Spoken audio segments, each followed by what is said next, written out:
ಬೇರೆ ಲೈಟ್ ಇಲ್ಲ, ಸಾಕು, ಪರವಾಗಿಲ್ಲ, ಸಾಕು ಕಾಣಿಸುತ್ತೆ, ನನಗೇನು ಬೇಡ.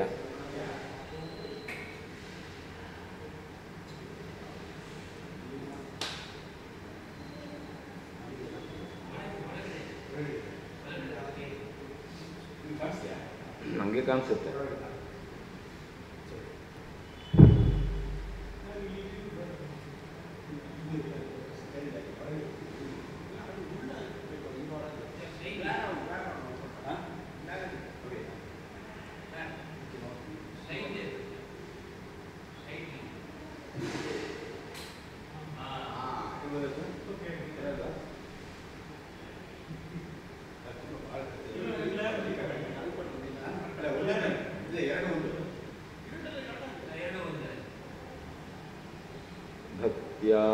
ಸ್ತುತ್ಯಾ ವಿರಕ್ತ್ಯಾ ಭಜದಮಲಜನೋನ್ಮತ್ಯಭೂತ್ಯರ್ಪಕಾಯ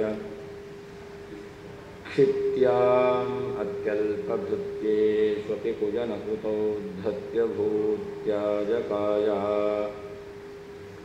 ಕರ್ತ್ರೇ ಧರ್ತ್ರೇಥ ಹರ್ತ್ರೇ ಹಯಮುಖಹರಗೇ ಮುತ್ರಪಾತ್ರೇ ನಮಸ್ತೆ. ತಸ್ಮೈ ಕಸ್ಮೈಚಿದಸ್ಮನ್ಮನಸಿ ಧೃತಕಥಾ ವಿಸ್ಮೃತೌ ಸ್ಮಾರಕಾಯ ತಪೋ ವಿದ್ಯಾ ವಿರಕ್ತ್ಯಾದಿ ಸದ್ಗುಣೌಘಾಕರಾನಹಂ ವಾದಿರಾಜಗುರುನ್ ವಂದೇ ಹಯಗ್ರೀವಪದಾಶ್ರಯಾನ್. ಪೂಜ್ಯಾಯ ರಾಘವೇಂದ್ರಾಯ ಸತ್ಯಧರ್ಮರತಾಯ ಚ ಭಜತಾಂ ಕಲ್ಪವೃಕ್ಷಾಯ ನಮತಾಂ ಕಾಮಧೇನವೇ. ತಪಸ್ವಾಧ್ಯಾಯ ಶುಶ್ರೂಷಾ ಕೃಷ್ಣಪೂಜಾರತಂ ಮುನಿಂ ವಿಶ್ವೇಶಮಿಷ್ಟದಂ ವಂದೇ ಪರ್ಯುರಾಚಕ್ರವರ್ತಿನಂ. ಶ್ರೀಗುರುಭ್ಯೋ ನಮಃ. ಚೇತನಾ ಚೇತನ ಜಗತ್ ಬ್ರಹ್ಮೈಕ್ಯಾದ್ಭೋಗ್ಯವಸ್ತುನಃ ಭೋಕ್ತೃತಾಪಿ ಭವೇತ್ತೇನ ವಿಭಾಗೋ ಭೋಕ್ತೃಭೋಗಯೋಃ.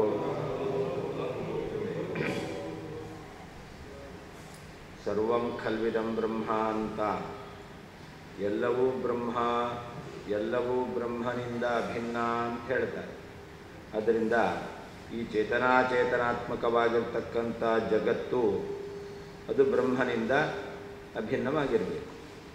ಚೇತನಾಚೇತನಾತ್ಮಕವಾಗಿರ್ತಕ್ಕಂತಹ ಜಗತ್ತು ಬ್ರಹ್ಮನಿಂದ ಅಭಿನ್ನ ಆಗಿರೋದ್ರಿಂದ ಭೋಗ್ಯ ಮತ್ತು ಭೋಕ್ತೃ, ಭೋಗ್ಯವಾದ ವಸ್ತು, ಭೋಕ್ತೃವಾದಂತಹ ವ್ಯಕ್ತಿ, ಅವರಿಗೆ ಅಭೇದ ಎಂಬತಕ್ಕಂಥದ್ದು ಬರಬೇಕು.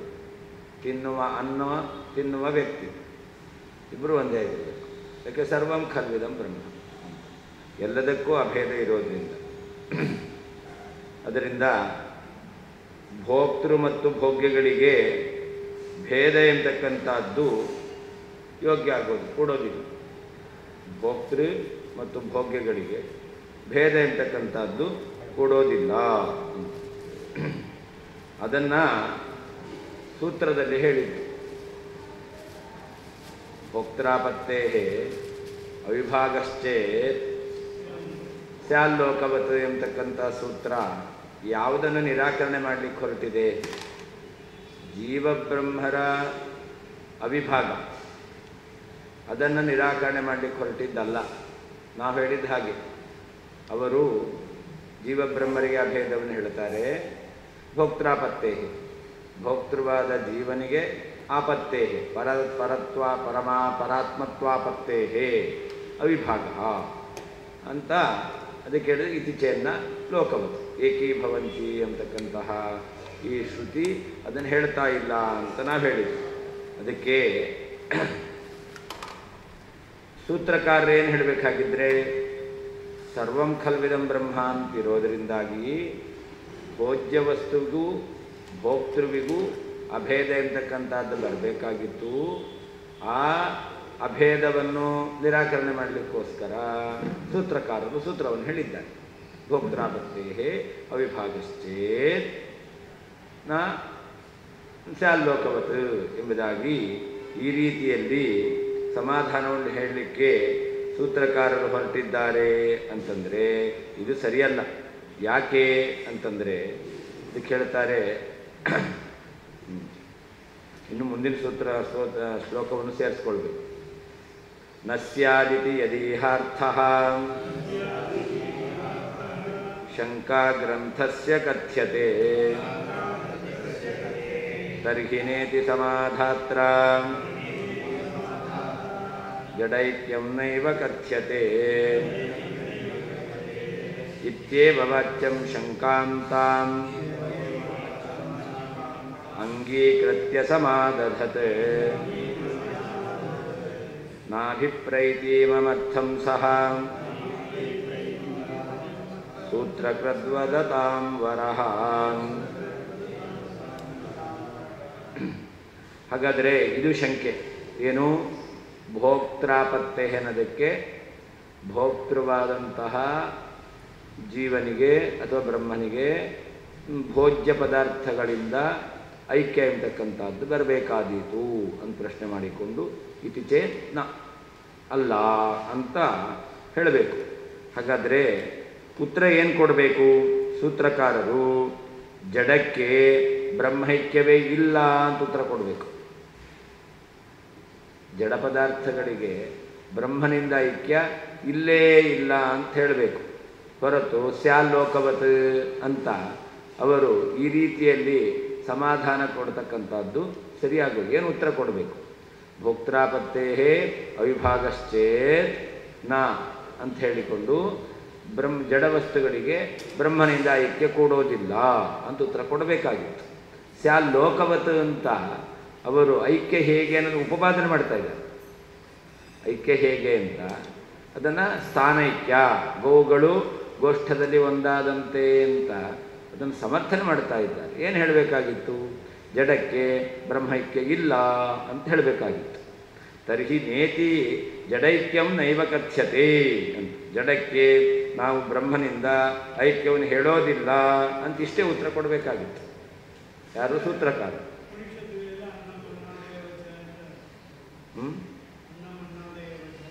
ಅನ್ನ ಅನ್ನದೇ ವಚ ಏನಾಯ್ತು?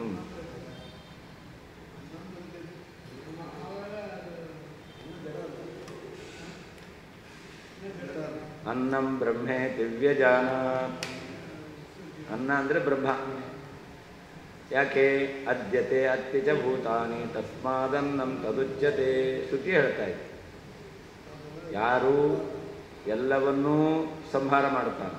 ಓಂ ಅತ್ತಾಚರಾಚರ ಗ್ರಹಣಾತ್ ಓಂ ಅದ್ಯತೆ ಅತ್ತಿ ಅದ್ಯತೆ, ಎಲ್ಲರೂ ಅವನನ್ನು ಅವಲಂಬಿಸಿಕೊಂಡಿದ್ದಾರೆ. ಆದ್ದರಿಂದ ಅನ್ನ ಅಂತ ಕರೀತಾರೆ. ಅನ್ನ ಅನ್ನೋದಕ್ಕೆ ಎರಡರ್ಥ. ಒಂದು ತಿಂತಾನೆ, ಇನ್ನೊಂದು ಅವನನ್ನು ಎಲ್ಲರೂ ತಿಂತಾರೆ. ಏನರ್ಥ? ದೇವರು ಎಲ್ಲವನ್ನೂ ತಿಂತಾರೆ ಅಂತಂದರೆ ಸರ್ವಸಂಹಾರಕ ಅಂತ.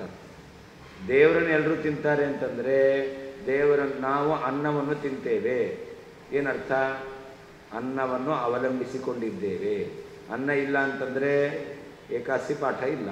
ಯಾಕೆ? ಅನ್ನ ಇಲ್ಲ, ಜೀವ ಇಲ್ಲ, ತ್ರಾಣ ಇಲ್ಲ. ಹಾಗಾದರೆ ಅನ್ನವನ್ನು ಅವಲಂಬಿಸಿಕೊಂಡಿದ್ದೇವೆ. ಹಾಗೆ ಪರಮಾತ್ಮನನ್ನು ಅವಲಂಬಿಸಿಕೊಂಡು ಎಲ್ಲರೂ ಇದ್ದಾರೆ. ಅದ್ಯತೆ ಈ ರೀತಿಯಲ್ಲಿ ಶ್ರುತಿ ಹೇಳ್ತಾರೆ. ಅಂದರೆ ಅನ್ನಕ್ಕೂ ಪರಮಾತ್ಮನಿಗೂ ಅಭೇದವನ್ನು ಶ್ರುತಿ ಹೇಳಿಲ್ಲ. ಅನ್ನಂ ಬ್ರಹ್ಮೇ ದಿವ್ಯಜಾನಾತ್ ಅಂತಂದರೆ ಅನ್ನ ಶಬ್ದವಾಚ್ಯನಾದವನು ಭಗವಂತ ಅಂತ ತಿಳ್ಕೊಳ್ಬೇಕು ಅಷ್ಟೇ ಹೊರತು ಈ ತಿನ್ನುವ ಅನ್ನವನ್ನೇ ಪರಮಾತ್ಮ ಅಂತ ತಿಳ್ಕೊಳ್ಬೇಕು ಅಂತ ಶ್ರುತ್ಯರ್ಥ ಅಲ್ವೇ ಇಲ್ಲ. ಯಾಕೆ? ಶ್ರುತಿಯೇ ಅನ್ನ ಶಬ್ದದ ಅರ್ಥವನ್ನು ವಿವರಣೆ ಮಾಡಿದೆ. ಅಂದರೆ ಜಡ ಪದಾರ್ಥಗಳಿಗೆ ಬ್ರಹ್ಮನಿಂದ ಐಕ್ಯ ಇಲ್ಲ ಎಂಬುದಾಗಿ ಸೂತ್ರಕಾರ ಹೇಳಬೇಕಾಗಿದೆ.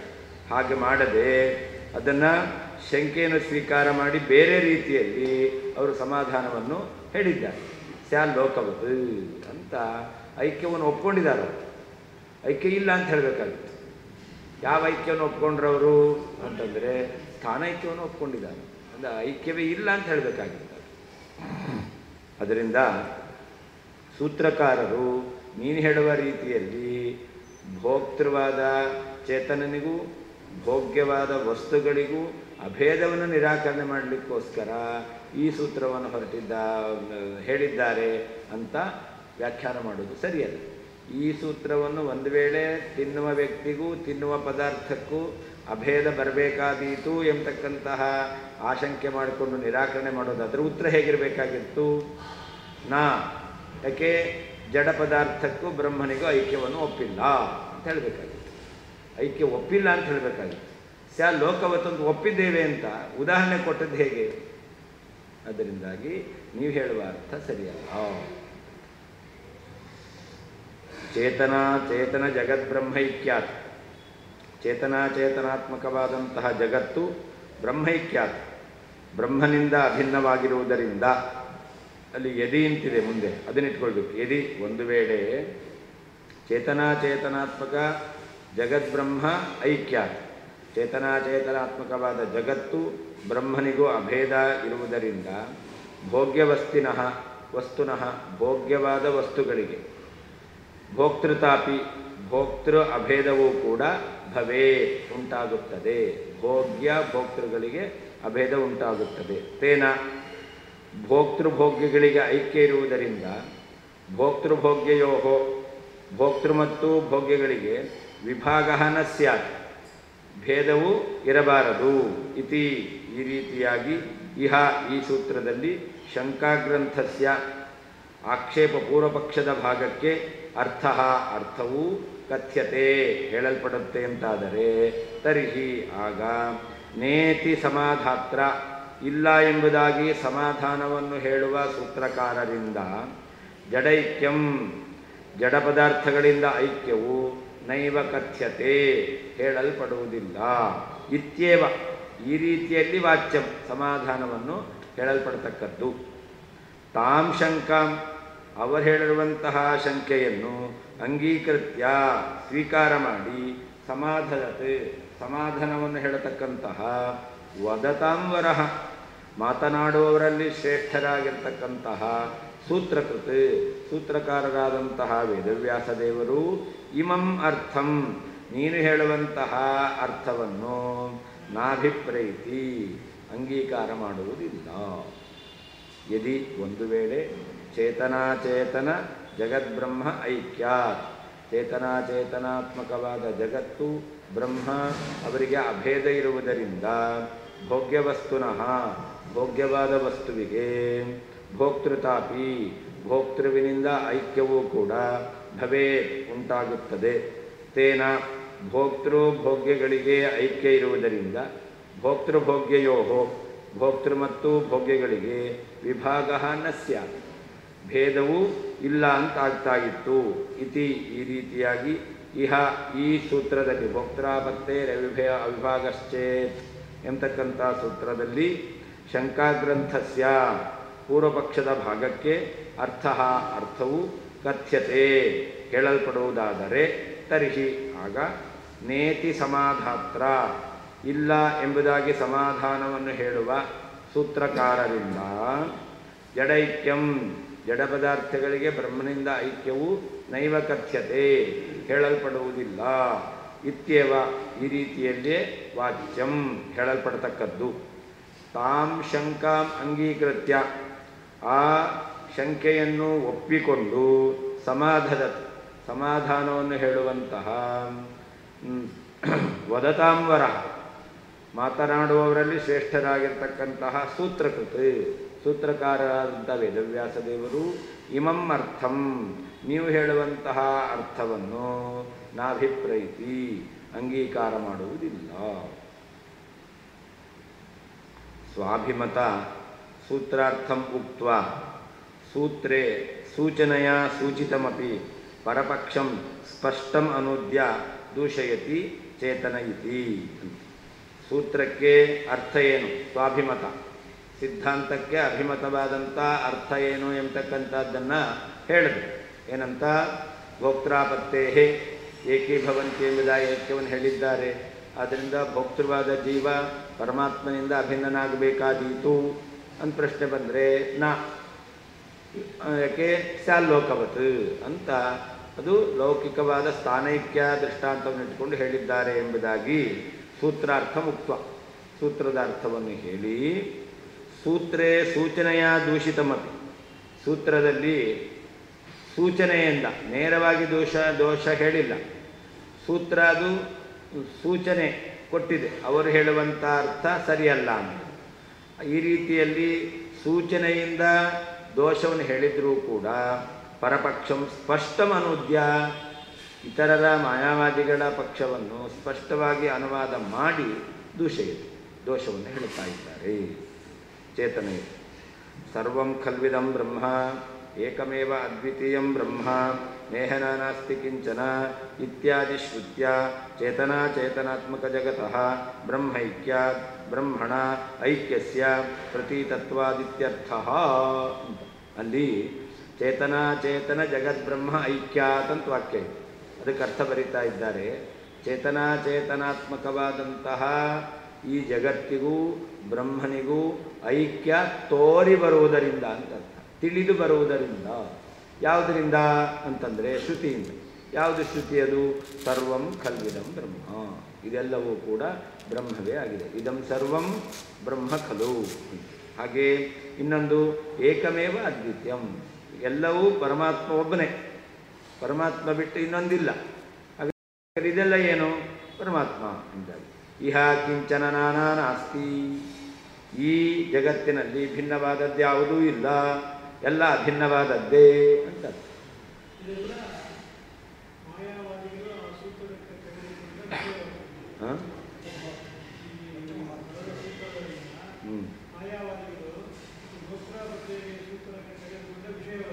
ವಿಷಯವಾಕ್ಯ ಆಗುತ್ತೆ. ಯಾಕೆ ಭೋಕ್ತೃಪದ? ಹೌದು ಹೌದು ಹೌದು ಹೌದು ಹೌದು. ವಿಷಯವಾಕ್ಯವೂ ತಪ್ಪು, ಸಿದ್ಧಾಂತವೂ ತಪ್ಪು. ಪೂರ್ವಪಕ್ಷವೂ ತಪ್ಪು, ಪೂರ್ವಪಕ್ಷ ಅಂತ ಇಟ್ಕೊಂಡ್ರೂ ಕೂಡ ಸಿದ್ಧಾಂತ ಅಂತೂ ತಪ್ಪೇ ತಪ್ಪು. ಪೂರ್ವಪಕ್ಷ ಬೇಕಾದ್ರೆ ಮಾಡ್ಕೋಬಹುದು. ಹೌದು. ಅವ್ರು ಹೇಳುವಂತಹ ಈ ಶ್ರುತಿಗಳನ್ನಿಟ್ಟುಕೊಂಡು ಅವ್ರು ಹೇಳುವ ರೀತಿಯಲ್ಲಿ ಅರ್ಥ ಮಾಡಿದ್ರೆ ಸಿದ್ಧಾಂತ ಸರಿಯಲ್ಲ, ಪೂರ್ವಪಕ್ಷ ಸರಿ. ಪೂರ್ವಪಕ್ಷ ಭೋಕ್ತೃಭೋಗ್ಯಗಳಿಗೆ ಐಕ್ಯಾಪತ್ತೇ ಅಂತ ಸರಿ, ಆದರೆ ಸಿದ್ಧಾಂತ ಸರಿಯಲ್ಲ.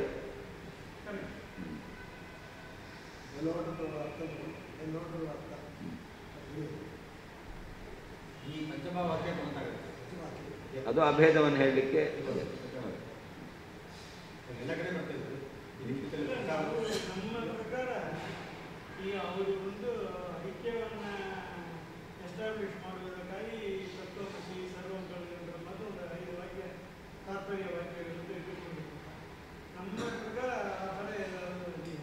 ಏನು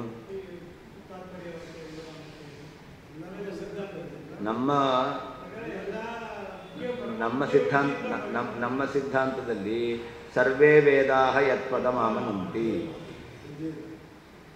ವೇದಾ ಏವ ಹಿ ಏನಮಾವೇದಯಂತಿ, ಸರ್ವೋತ್ಕರ್ಷೇ ದೇವದೇವಸ್ಯ ಮಹಾತಾತ್ಪರ್ಯಂ ಅಷ್ಟೇ ಹೊರತು ಈಗ ರೀತಿಯಲ್ಲಿ ಪ್ರತ್ಯೇಕವಾದ ಯಾವುದೋ ಒಂದು ವಾಸುಪರ್ಣ ಸೈಜ ಸಖಾಯ ಭೇದವನ್ನು ಹೇಳುತ್ತಾ ಇದೆ. ಈ ವಾಕ್ಯವನ್ನು ಪ್ರಧಾನ ಅಂತ ಹೇಳೋದೇ ಇಲ್ಲ. ಸರ್ವೇ ವೇದಾಃ ಯತ್ಪದಮಾಮನಂತಿ, ಇದೇ ನಮ್ಮ ಮುಖ್ಯವಾಗಿರ್ತಕ್ಕಂಥದ್ದು.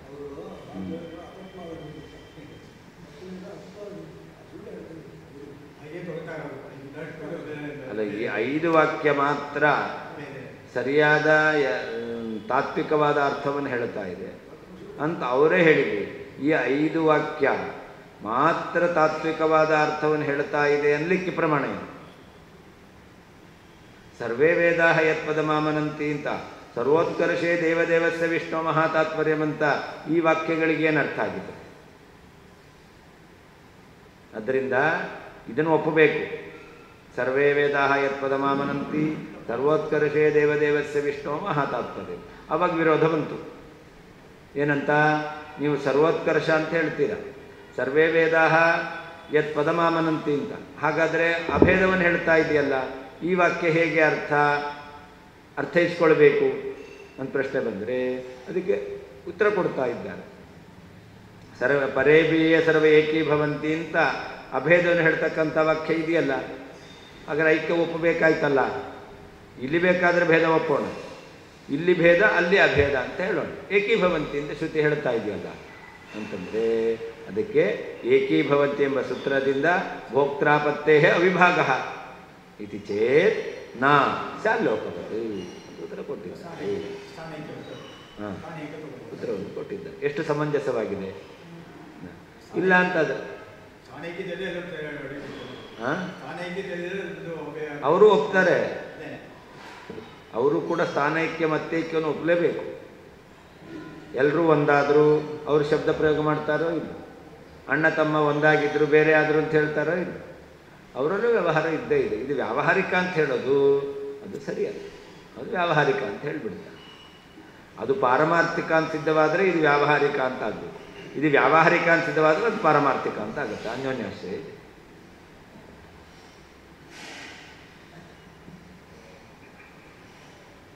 ಇತ್ಯಾದಿ ಶ್ರುತ್ಯ ಚೇತನಾಚೇತನಾತ್ಮಕ ಜಗತಃ ಬ್ರಹ್ಮೈಕ್ಯಾತ್ ಅಂದರೆ ಏನರ್ಥ? ಬ್ರಹ್ಮಣ ಐಕ್ಯಸ್ಯ ಪ್ರತೀತತ್ವ. ಬ್ರಹ್ಮನಿಗೆ ಚೇತನಾಚೇತನಾತ್ಮಕವಾದ ಜಗತ್ತಿನಿಂದ ಅಭೇದ ತಿಳಿದು ಬರ್ತಾ ಇದೆ.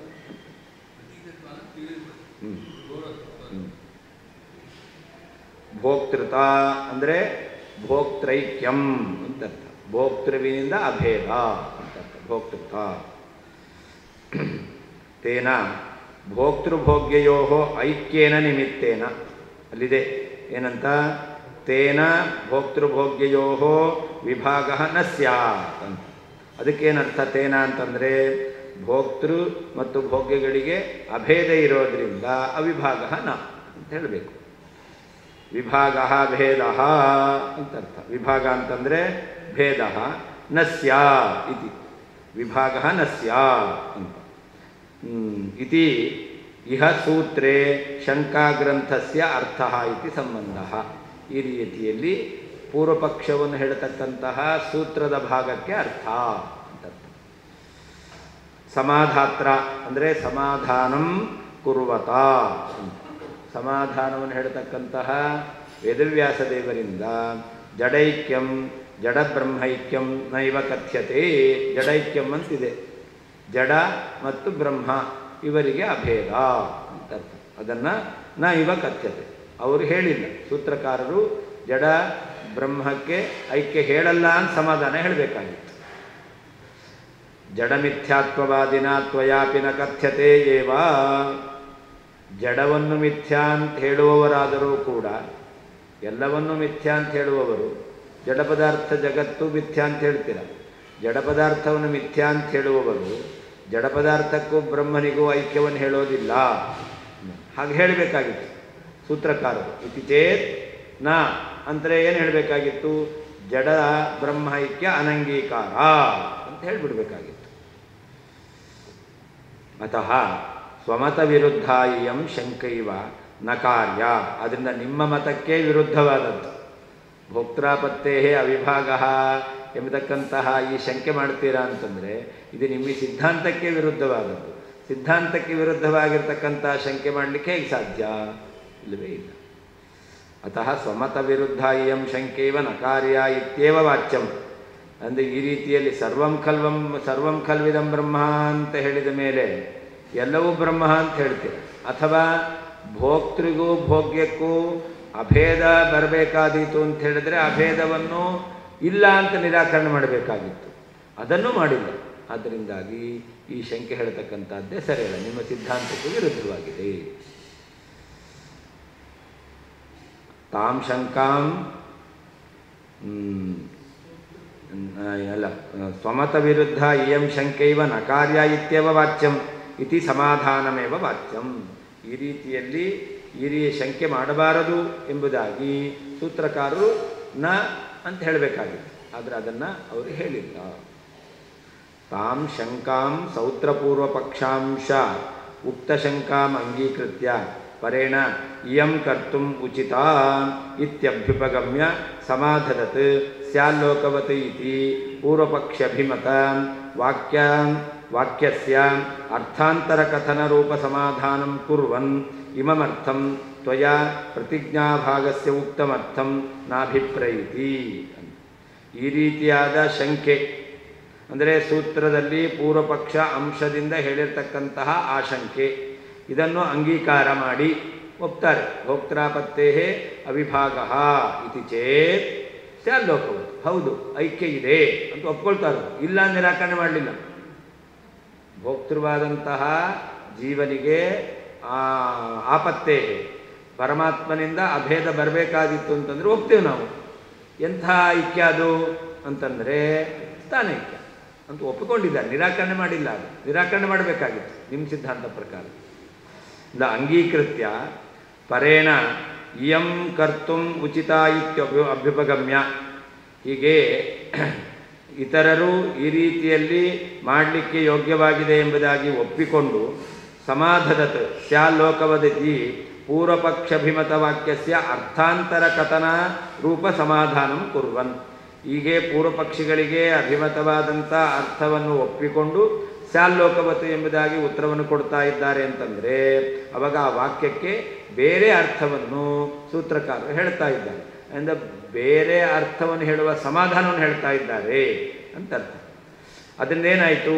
ಇಮಮರ್ಥಂ ತ್ವಯಾ ಪ್ರತಿಜ್ಞಾಭಾಗಸ್ಯ ಉಕ್ತಮರ್ಥಂ ನಾಭಿಪ್ರೈತಿ. ಅದನ್ನು ನೀನು ಹೇಳುವಂತಹ ಭೋಕ್ತೃವಾದಂತಹ ಜೀವನಿಗೂ ಭೋಗ್ಯವಾದಂಥ ಜಡಕ್ಕೂ ಸರ್ವಂ ಖಲ್ವಿದಂ ಬ್ರಹ್ಮ ನೇಹನಾನಾಸ್ತಿ ಕಿಂಚನ ಇತ್ಯಾದಿ ವಾಕ್ಯಾನುಸಾರೇಣ ಅಭೇದ ಬರಬೇಕಾದೀತು ಎಂಬತಕ್ಕಂಥದ್ದನ್ನು ನಾಭಿಪ್ರೈತಿ ಸೂತ್ರಕಾರರು ಒಪ್ಪೋದಿಲ್ಲ.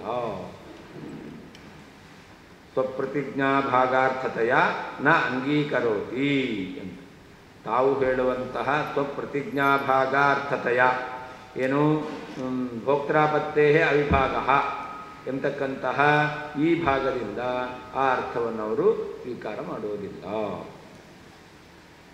ಸಮ್ಯಗ್ ಲಗ್ನಸ್ಯಾಪಿ ಅಸ್ಯ ಸಮಾಧಾನಸ್ಯ ಅಸ್ಫೂರ್ತ್ಯ ಸಮಾಧಾನಾಂತರ ಕಥನಂ ಅಲ್ಪಜ್ಞಸ್ಯ ಘಟತೆ ನ ಸರ್ವಜ್ಞಸ್ಯ ಸೂತ್ರಕಾರಸ್ಯ ಇತಿ ಭಾವೇನ ಉಕ್ತಂ ವದತಾಂ ವರಹ. ಈ ರೀತಿಯಲ್ಲಿ ಜಡಕ್ಕೆ ಬ್ರಹ್ಮೈಕ್ಯ ಎಂಬತಕ್ಕಂಥದ್ದು ಕೂಡೋದಿಲ್ಲ ಅಂತ ಸ್ಪಷ್ಟವಾಗಿ ದೋಷ ಹೇಳಲಿಕ್ಕೆ ಬರ್ತಾ ಇರಬೇಕಾದರೆ ಸಮ್ಯಗ್ ಲಗ್ನಸ್ಯ ಅಸ್ಯ ಸಮಾಧಾನಸ್ಯ ಅಸ್ಫೂರ್ತ್ಯ ಈ ರೀತಿಯಾದಂತಹ ಸಮಾಧಾನ ಅವರಿಗೆ ಹೊಳಿಲಿಲ್ಲ. ಅದಕ್ಕೆ ಬೇರೆ ಸಮಾಧಾನವನ್ನು ಹೇಳಿದ್ದಾರೆ ಸ್ಯಾಲ್ಲೋಕವತ್ ಅಂತ ನೀವು ಹೇಳ್ತೀರಾ ಅಂತಾದರೆ ಅದು ಅಲ್ಪಜ್ಞಸ್ಯ ಘಟತೆ. ಇಂತಹ ಸಮಾಧಾನ ಹೊಳಿಲಿಲ್ಲ ಅನ್ನೋದು ಅಲ್ಪಜ್ಞಾನವುಳ್ಳವರಿಗೆ ಅದು ಹೊಳಿಲಿಲ್ಲ ಅಂತ ಆಗ್ಬೋದು. ಆದರೆ ಅವರೆಂಥವರು? ವದತಾಂ ವರಹ ಅಂತ ಅವರು ಸರ್ವಜ್ಞರಾಗಿದ್ದಾರೆ. ಅವರಿಗೆ ಇದು ಹೊಳಿಲಿಲ್ಲ ಅಂತ ಹೇಳ್ತಕ್ಕಂಥದ್ದು ಸರಿಯಲ್ಲ. ಯಾಕೆ ನೇರವಾಗಿ ಉತ್ತರ ಕೊಡಲಿಕ್ಕೆ ಬರುತ್ತೆ. ಆ ಭೋಕ್ತೃವಿಗೆ ಭೋಗ್ಯದಿಂದ ಅಭೇದ ಬರಬೇಕಾಯಿತು ಅಂದರೆ ಒಪ್ಪೇ ಇಲ್ಲ ಅಂತ ಅದನ್ನು ಉತ್ತರವನ್ನು ಕೊಡಬೇಕಾಗಿತ್ತು. ಅದನ್ನು ಹೊಳಿಲಿಲ್ಲ ಅಂತಂದರೆ ಅದು ಅಲ್ಪಜ್ಞನಿಗೆ ಹೊಳಿಲಿಲ್ಲ ಅಂತ ಹೇಳ್ಬೋದು. ನಮಗೆಲ್ಲ ಕೆಲವು ಸರ್ತಿ ಹೊಳಿಲಿಲ್ಲ. ಬೆಳಿಗ್ಗೆ ಜೀವೇನಾತ್ಮನ ಅಂದೆ, ಪ್ರಾಜ್ಞನಾತ್ಮನ ನಂಗೆ ನೆನಪಾಗಲಿಲ್ಲ. ಅದು ಬೇಕಾದ್ರೆ ನಾವು ಒಪ್ಕೊಳ್ಬೋದು. ಆದರೆ ಸರ್ವಜ್ಞನಾದ ಪರಮಾತ್ಮನಿಗೆ ಆ ರೀತಿಯಾದಂತಹ ಹೇಳಲಿಕ್ಕಾಗಲಿಲ್ಲ ಅಂತ ಏನು ಅಸ್ಫೂರ್ತಿ ಅದು ಕೂಡೋದಿಲ್ಲ ಅನ್ನೋದನ್ನು ವದತಾಂಬರ ಎಂಬುದರಿಂದ ತಿಳಿಸಿಕೊಟ್ಟಿದ್ದಾರೆ.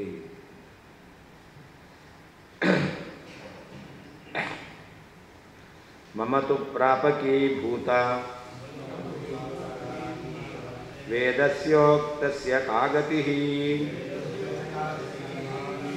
ಇತಿ ಶಂಕಾಂ ಸಮಾಧಾತುಂ ಲೋಕದೃಷ್ಟಿಮದರ್ಶಯತೆ ಐಕ್ಯಂತು ನೋರರೀಚಕ್ರೆ ಇತಿ ಸರ್ವಂ ಸಮಂಜಸಂ.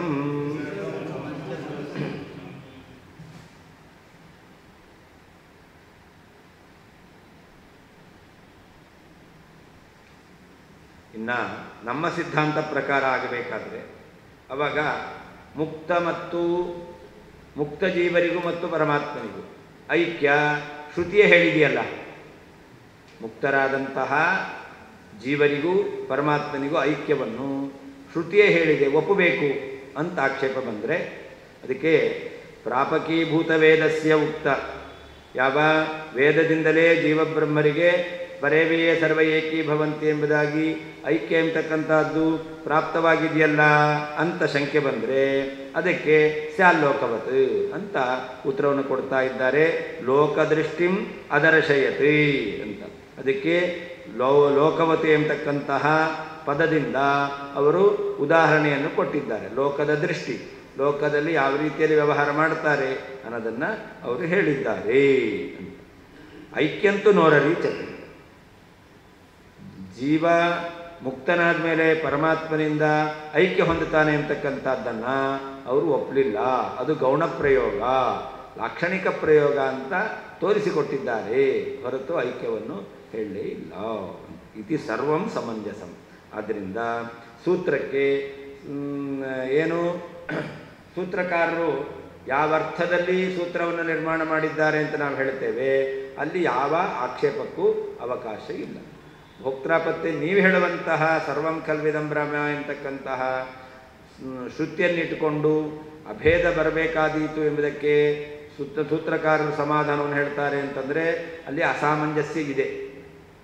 ಪರೇವೇ ಸರ್ವೇಕಿ ಭವಂತಿ ಎಂಬತಕ್ಕಂಥ ಸೂತ್ರಾನುಸಾರೇಣ ಶ್ರುತ್ಯನುಸಾರೇಣ ಮುಕ್ತರಾದ ಜೀವರಿಗೆ ಬ್ರಹ್ಮನಿಂದ ಅಭೇದ ಬರಬೇಕಾದೀತು ಅಂತ ಆಕ್ಷೇಪ ಮಾಡಿಕೊಂಡು ಅದಕ್ಕೆ ಸಮಾಧಾನವನ್ನು ಹೇಳ್ತಾರೆ ಅಂತಂದರೆ ಇಲ್ಲಿ ಯಾವ ರೀತಿಯಾದಂಥ ಅಸಾಮಂಜಸ್ಯ ಇಲ್ಲ.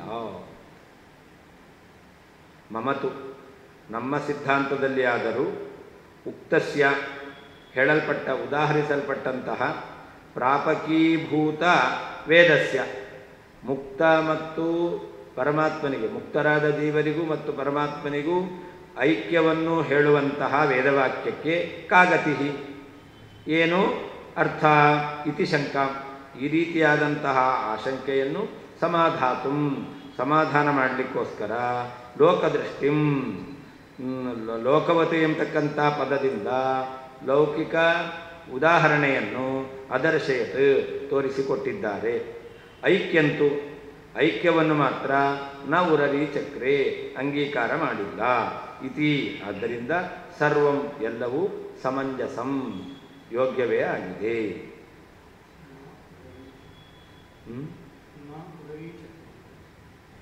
ನ ಉರರಿ ಚಕ್ರೆ ಮಮತು ನಮ್ಮ ಸಿದ್ಧಾಂತದಲ್ಲಿ ಆದರೂ ಉಕ್ತಸ್ಯ ಉದಾಹರಿಸಲ್ಪಟ್ಟಂತಹ ಪ್ರಾಪಕೀಭೂತ ವೇದಸ್ಯ ಮುಕ್ತರಾದ ಜೀವರಿಗೆ ಪರಮಾತ್ಮನಿಂದ ಐಕ್ಯವನ್ನು ಹೇಳತಕ್ಕಂತಹ ವೇದವಾಕ್ಯಕ್ಕೆ ಕಾಗತಿ ಏನು ಅರ್ಥ?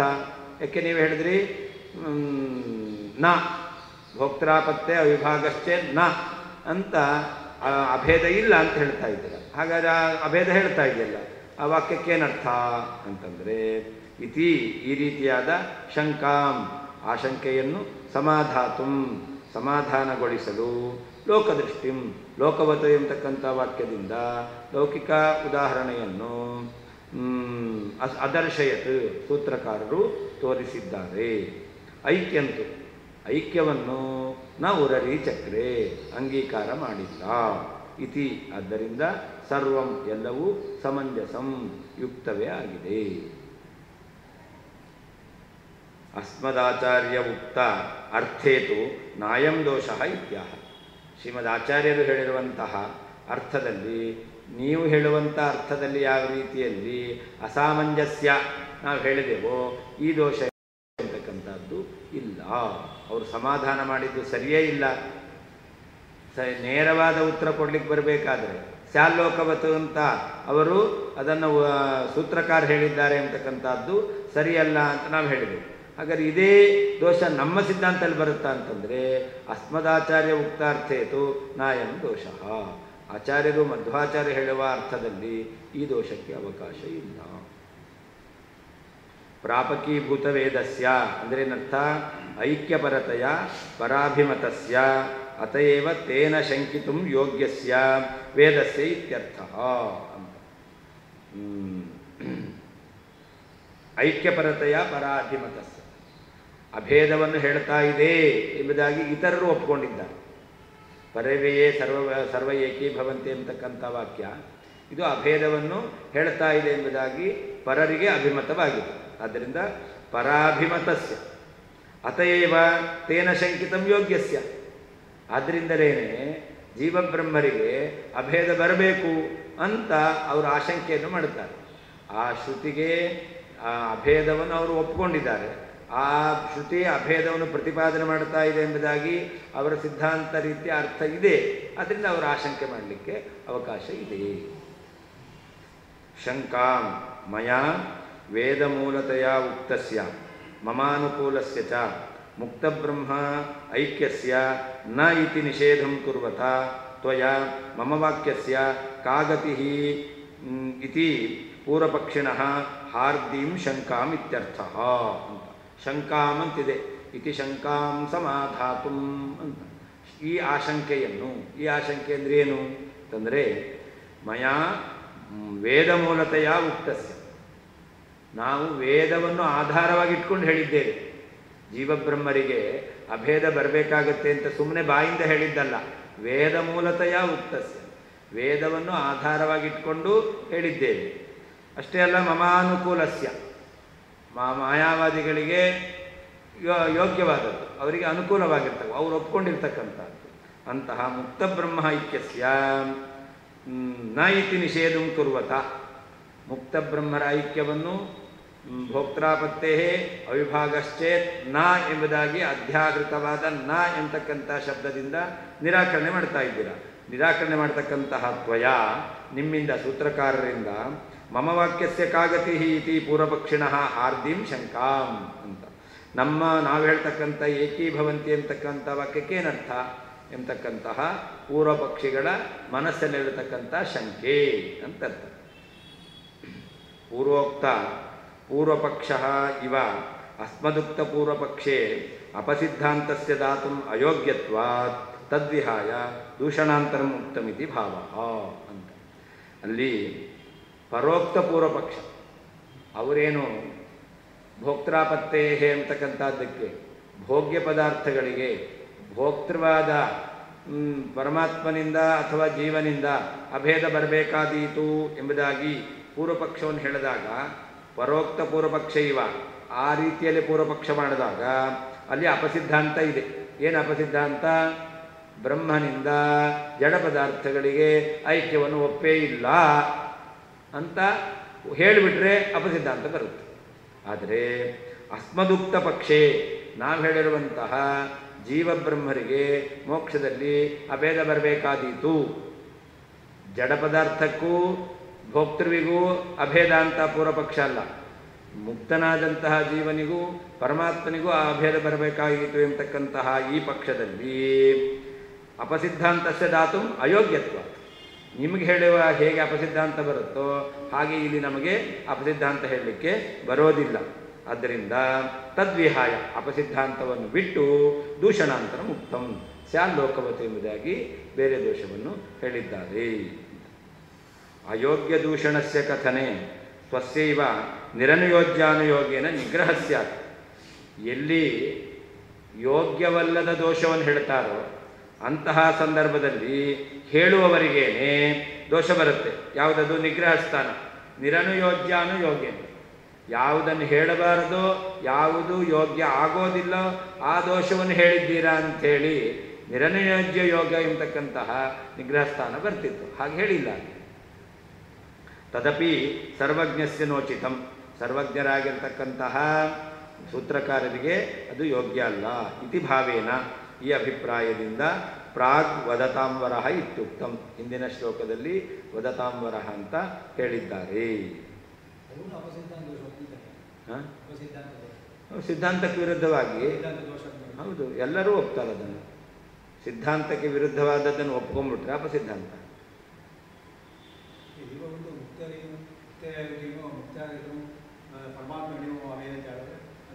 ಅಲ್ಲಿ ಅಪಸಿದ್ಧಾಂತ ಅಲ್ಲ,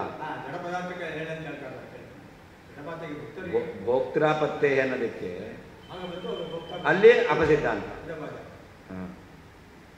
ಭೋಕ್ತಾಪತ್ತೇ ಅನ್ನೋದಕ್ಕೆ ನೀವು ಜಡ ಪದಾರ್ಥಕ್ಕೂ ಬ್ರಹ್ಮನಿಗೂ ಐಕ್ಯ ಬರಬೇಕಾಗಿತ್ತು ಅಂತ ಅರ್ಥ ಹೇಳ್ತೀರಾ ಅಂತಂದರೆ ಆವಾಗ ಅಪಸಿದ್ಧಾಂತ, ಒಪ್ಪಲಿಕ್ಕೆ ಬರಲ್ಲ.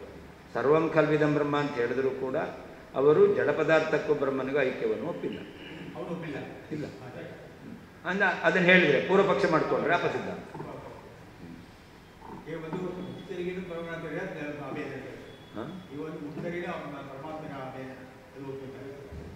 ಮುಕ್ತರಿಗೆ ಪರಮಾತ್ಮನ ಅಭೇದ ಹೇಳ್ತಾರೆ.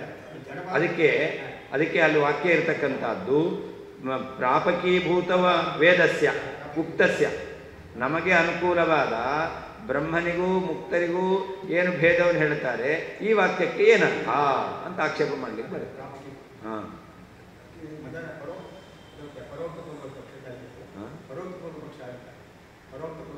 ಹೌದು ಹೌದು,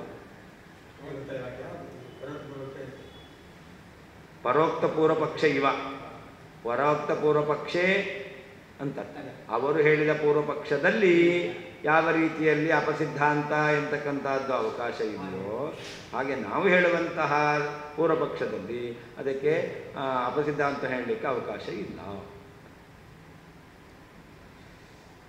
ಅಥವಾ ಶಂಕಾಂ ಪೂರ್ವಪಕ್ಷಿಣ ಶಂಕಿತಂ ಜಡಾಜಡ ಐಕ್ಯಂ ಅಂಗೀಕೃತ್ಯ ಸ್ವಸಿದ್ಧಾಂತತೆಯ ಅಭ್ಯುಪಗಮ್ಯ ಸಮಾಧತತ್ ಅಸ್ತು ಐಕ್ಯಂ ತಥಾಪಿ ಸಮುದ್ರಫೇನ ತರಂಗಾದಿವತ್ ವಿಭಾಗೋ ಘಟಿತಃ ಇತಿ ಸಮಾಧಾನಂ ಕುರ್ವತ್ ತವ ವ್ಯಾಖ್ಯಾನಂ ಅರ್ಥಂ ಸಸೂತ್ರಾರ್ಥಂ ನಾಭಿಪ್ರೈತೀತಿ ಯೋಜನಾ. ಅವರು ಸ್ಯಾಲ್ಲೋಕವತ್ ಅಂತ ಉತ್ತರವನ್ನು ಕೊಡ್ತಾರೆ. ಯಾವುದಕ್ಕೆ? ಜಡ ಮತ್ತು ಭೋಕ್ತೃವಿಗೆ ಅಭೇದ ಎಂಬತಕ್ಕಂಥದ್ದು ಬರಬೇಕಾದೀತು ಎಂಬುದಾಗಿ ಆ ರೀತಿಯಾದಂತಹ ಪೂರ್ವಪಕ್ಷ ಮಾಡಿಕೊಂಡ್ರೆ ಅದಕ್ಕೆ ಅವರೇನು ಉತ್ತರ ಕೊಡ್ತಾರೆ ಅಂತಂದರೆ, ಐಕ್ಯ ಎಂಬತಕ್ಕಂಥದ್ದು ಇರಲಿ, ಆದರೆ ಸಮುದ್ರ ಮತ್ತು ತರಂಗ ಅವುಗಳಂತೆ ವಿಭಾಗ ಎಂಬತಕ್ಕಂಥದ್ದು ಕೊಡುತ್ತೆ. ಹೀಗೆ ಉತ್ತರ ಹೇಳಬೇಕು. ಹಾಗಾದರೆ ಬ್ರಹ್ಮನಿಗೂ ಮತ್ತು ಜಡ ಪದಾರ್ಥಕ್ಕೂ ಐಕ್ಯವನ್ನು ಒಪ್ಪಿಕೊಂಡು ಆಮೇಲೆ ಸ್ಯಾಲೋಕವತ್ ಒಂದು ಉತ್ತರ ಕೊಡಬೇಕು. ಅವಾಗೇನಾಗುತ್ತೆ? ಅಪಸಿದ್ಧಾಂತ ಬರುತ್ತೆ. ನೀವೀಗ ನಾವು ಹೇಳಿದೆವು ಏಕೀಭವಂತಿ ಅಂತ ಐಕ್ಯ ಹೇಳಿ, ಆ ಐಕ್ಯ ಒಪ್ಕೊಳ್ತೇವೆ, ಸ್ಯಾಲೋಕವತ್. ಐಕ್ಯ ಒಪ್ಕೊಂಡ್ರೂ ಕೂಡ ಮುಕ್ತನಾದ ಪರಮಾತ್ಮನಿಗೂ ಮುಕ್ತನಾದ ಜೀವನಿಗೂ ಪರಮಾತ್ಮನಿಗೂ ಐಕ್ಯ ಅಲ್ಲ, ಸ್ಥಾನೈಕ್ಯ. ಸ್ವರೂಪತ ಐಕ್ಯ ಅಲ್ಲ, ಸ್ಥಾನೈಕ್ಯ ಅಂತ ನಾವು ಐಕ್ಯವನ್ನು ಒಪ್ಕೊಂಡೆವು. ಹಾಗೆ ನೀವು ಕೂಡ ಏನು ಹೇಳಬೇಕಾಗುತ್ತೆ? ಭೋಕ್ತೃ ಭಕ್ತೇಹ ವಿಭಾಗಶ್ಚೇತ್. ಹಾಗಾದರೆ ಭೋಕ್ತೃವಾದಂತಹ ಚೇತನನಿಗೂ ಭೋಗ್ಯವಾದ ವಸ್ತುಕ್ಕೂ ಅಭೇದ ಎಂತಕ್ಕಂಥದ್ದು ಬರಬೇಕಾದೀತು ಅಂದರೆ ಇದೆ. ಹೇಗೆ ಮತ್ತೆ ಕೂಡಿಸ್ತೀರಾ ಅಂತಂದರೆ ಸ್ಯಾಲೋಕವತ್ ಅಂತ. ನೀವು ಉದಾಹರಣೆ ಏನು ಅಂತಂದರೆ ಸಮುದ್ರ ಮತ್ತು ತರಂಗ, ಸಮುದ್ರ ಮತ್ತು ಅಲೆ ಇವುಗಳಿಗೆ ಏನಿದೆ? ವಿಭಾಗ ಎಂತಕ್ಕಂಥದ್ದಿದೆ. ಹಾಗೆ ಇಲ್ಲೂ ಕೂಡ ಜೀವ ಬ್ರಹ್ಮ ಮತ್ತು ಜಡ ಎಂತಕ್ಕಂಥ ವಿಭಾಗ ಇದೆ ಅಂತ ಹೇಳಬೇಕಾಗುತ್ತೆ. ಅವಾಗೇನು ಒಪ್ಕೊಂಡಂತೆ ಆಯಿತು? ಜಡ ಪದಾರ್ಥಕ್ಕೂ ಚೇತನಕ್ಕೂ ಐಕ್ಯವನ್ನು ಒಪ್ಕೊಂಡಂತೆ ಆಯಿತು. ಇದು ಒಪ್ಕೊಳ್ತೀರಾ? ಅಪಸಿದ್ಧಾಂತ. ಅದನ್ನು ಹೇಳ್ತಾರೆ ಶಂಕಾಂ ಪೂರ್ವಪಕ್ಷಿಣ ಶಂಕಿತಂ.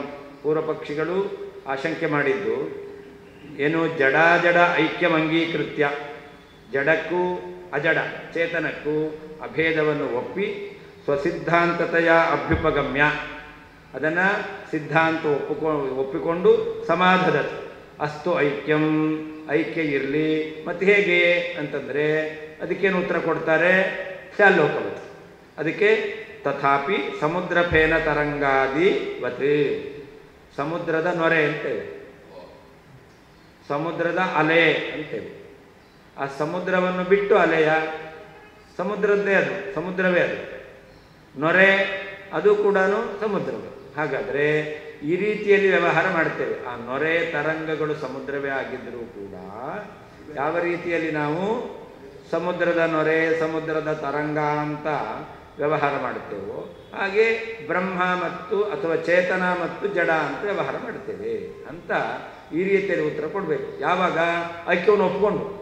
ಅಸ್ತು ಐಕ್ಯಂ, ಐಕ್ಯ ಇರಲಿ ಸ್ಯಾಲೋಕಂ ಅಂತ. ಸಮುದ್ರ ಫೇನ ತರಂಗಾದಿವತ್ತು ವಿಭಾಗ ಘಟತೆ ಇತಿ ಸಮಾಧಾನಂ ಕುರ್ವತ್.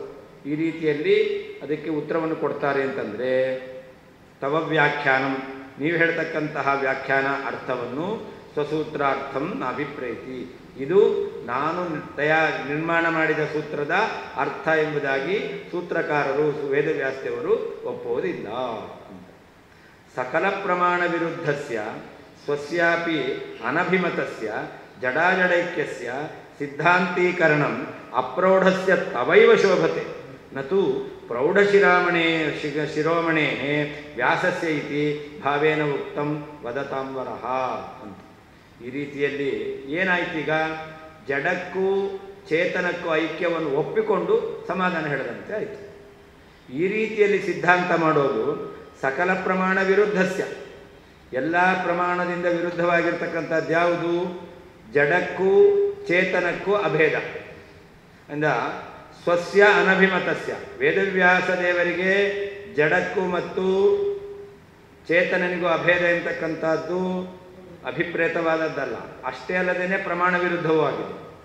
ಪ್ರಮಾಣ ವಿರುದ್ಧವಾದ ತಮಗೆ ಆ ಅಭಿಪ್ರಾಯ ಇಲ್ಲದೇ ಇದ್ದಾಗ ಜಡಾಜಡೈಕ್ಯಸ್ಯ ಸಿದ್ಧಾಂತೀಕರಣಂ, ಜಡ ಮತ್ತು ಚೇತನ ಇವುಗಳಿಗೆ ಐಕ್ಯ ಎಂತಕ್ಕಂಥದ್ದು ಇದೆ ಅಂತ ಸಿದ್ಧಾಂತ ಮಾಡದಂತೆ ಆಯಿತು. ಇದು ಯಾರಿಗೆ ಕೊಡುತ್ತೆ? ಅಪ್ರೌಢಸ್ಯ ತಯೈವ. ನಿನಗೆ ಬುದ್ಧಿ ಇಲ್ಲ, ಅದರಿಂದ ಬುದ್ಧಿ ಬೆಳೆಯದೇ ಇರತಕ್ಕಂಥ ನಿನಗೆ ಅದು ಶೋಭತೆ.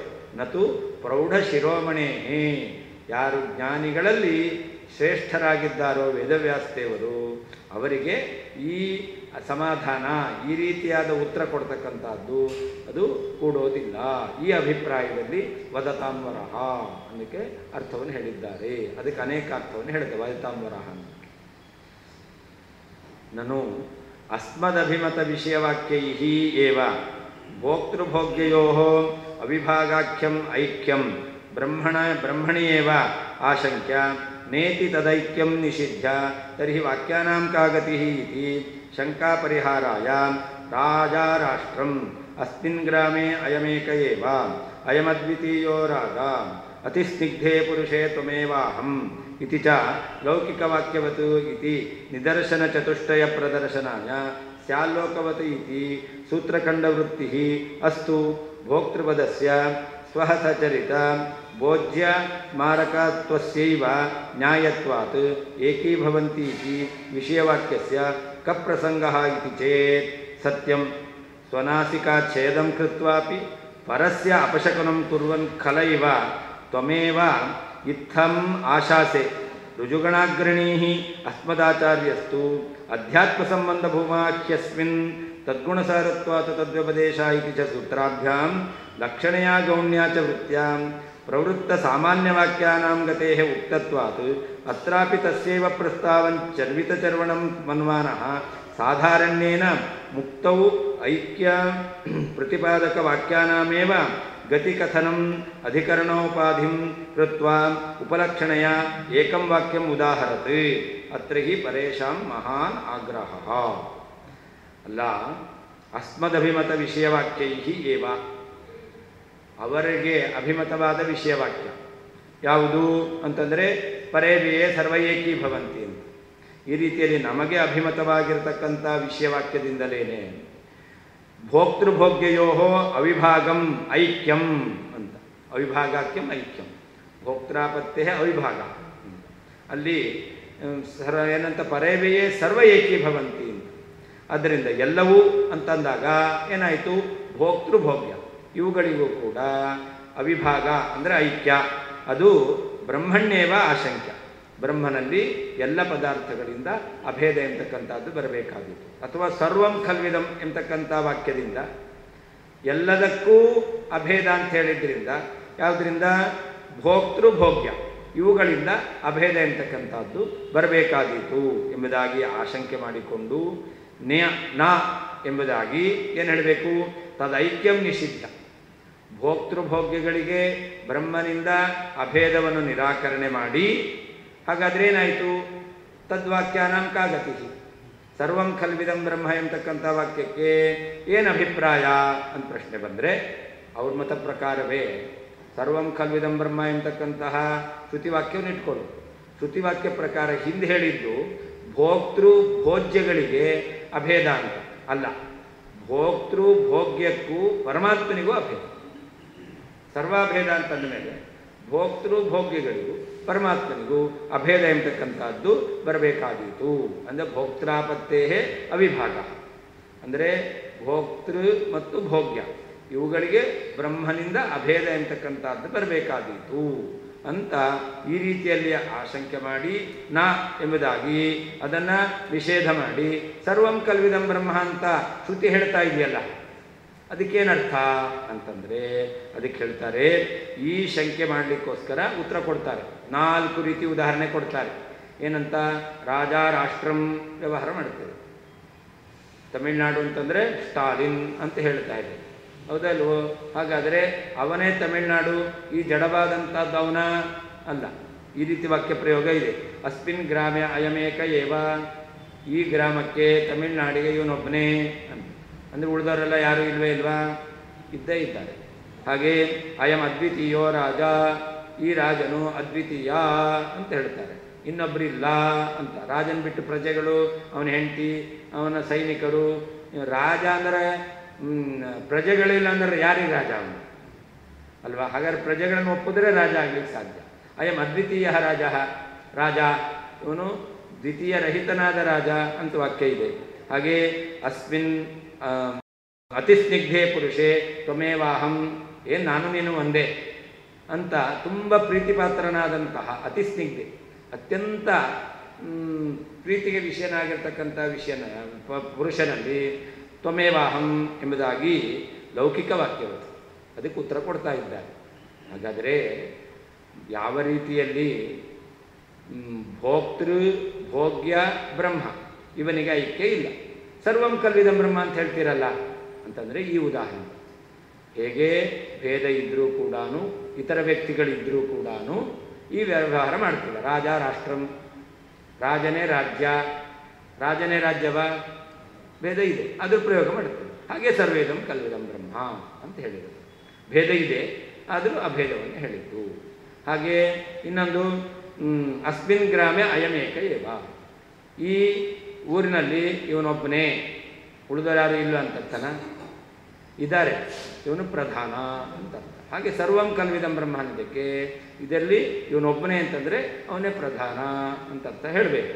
ಹಾಗೆ ಅಯಂ ಅದ್ವಿತೀಯ ರಾಜ, ರಾಜ ಇವನು ಅದ್ವಿತೀಯನಾದಂತಹ ರಾಜ ಅಂದರೆ ಪ್ರಜೆಗಳೇ ಇಲ್ಲ, ಸೈನಿಕರೇ ಇಲ್ಲ, ಯಾರೂ ಇಲ್ಲ ಅಂತ ಅರ್ಥ.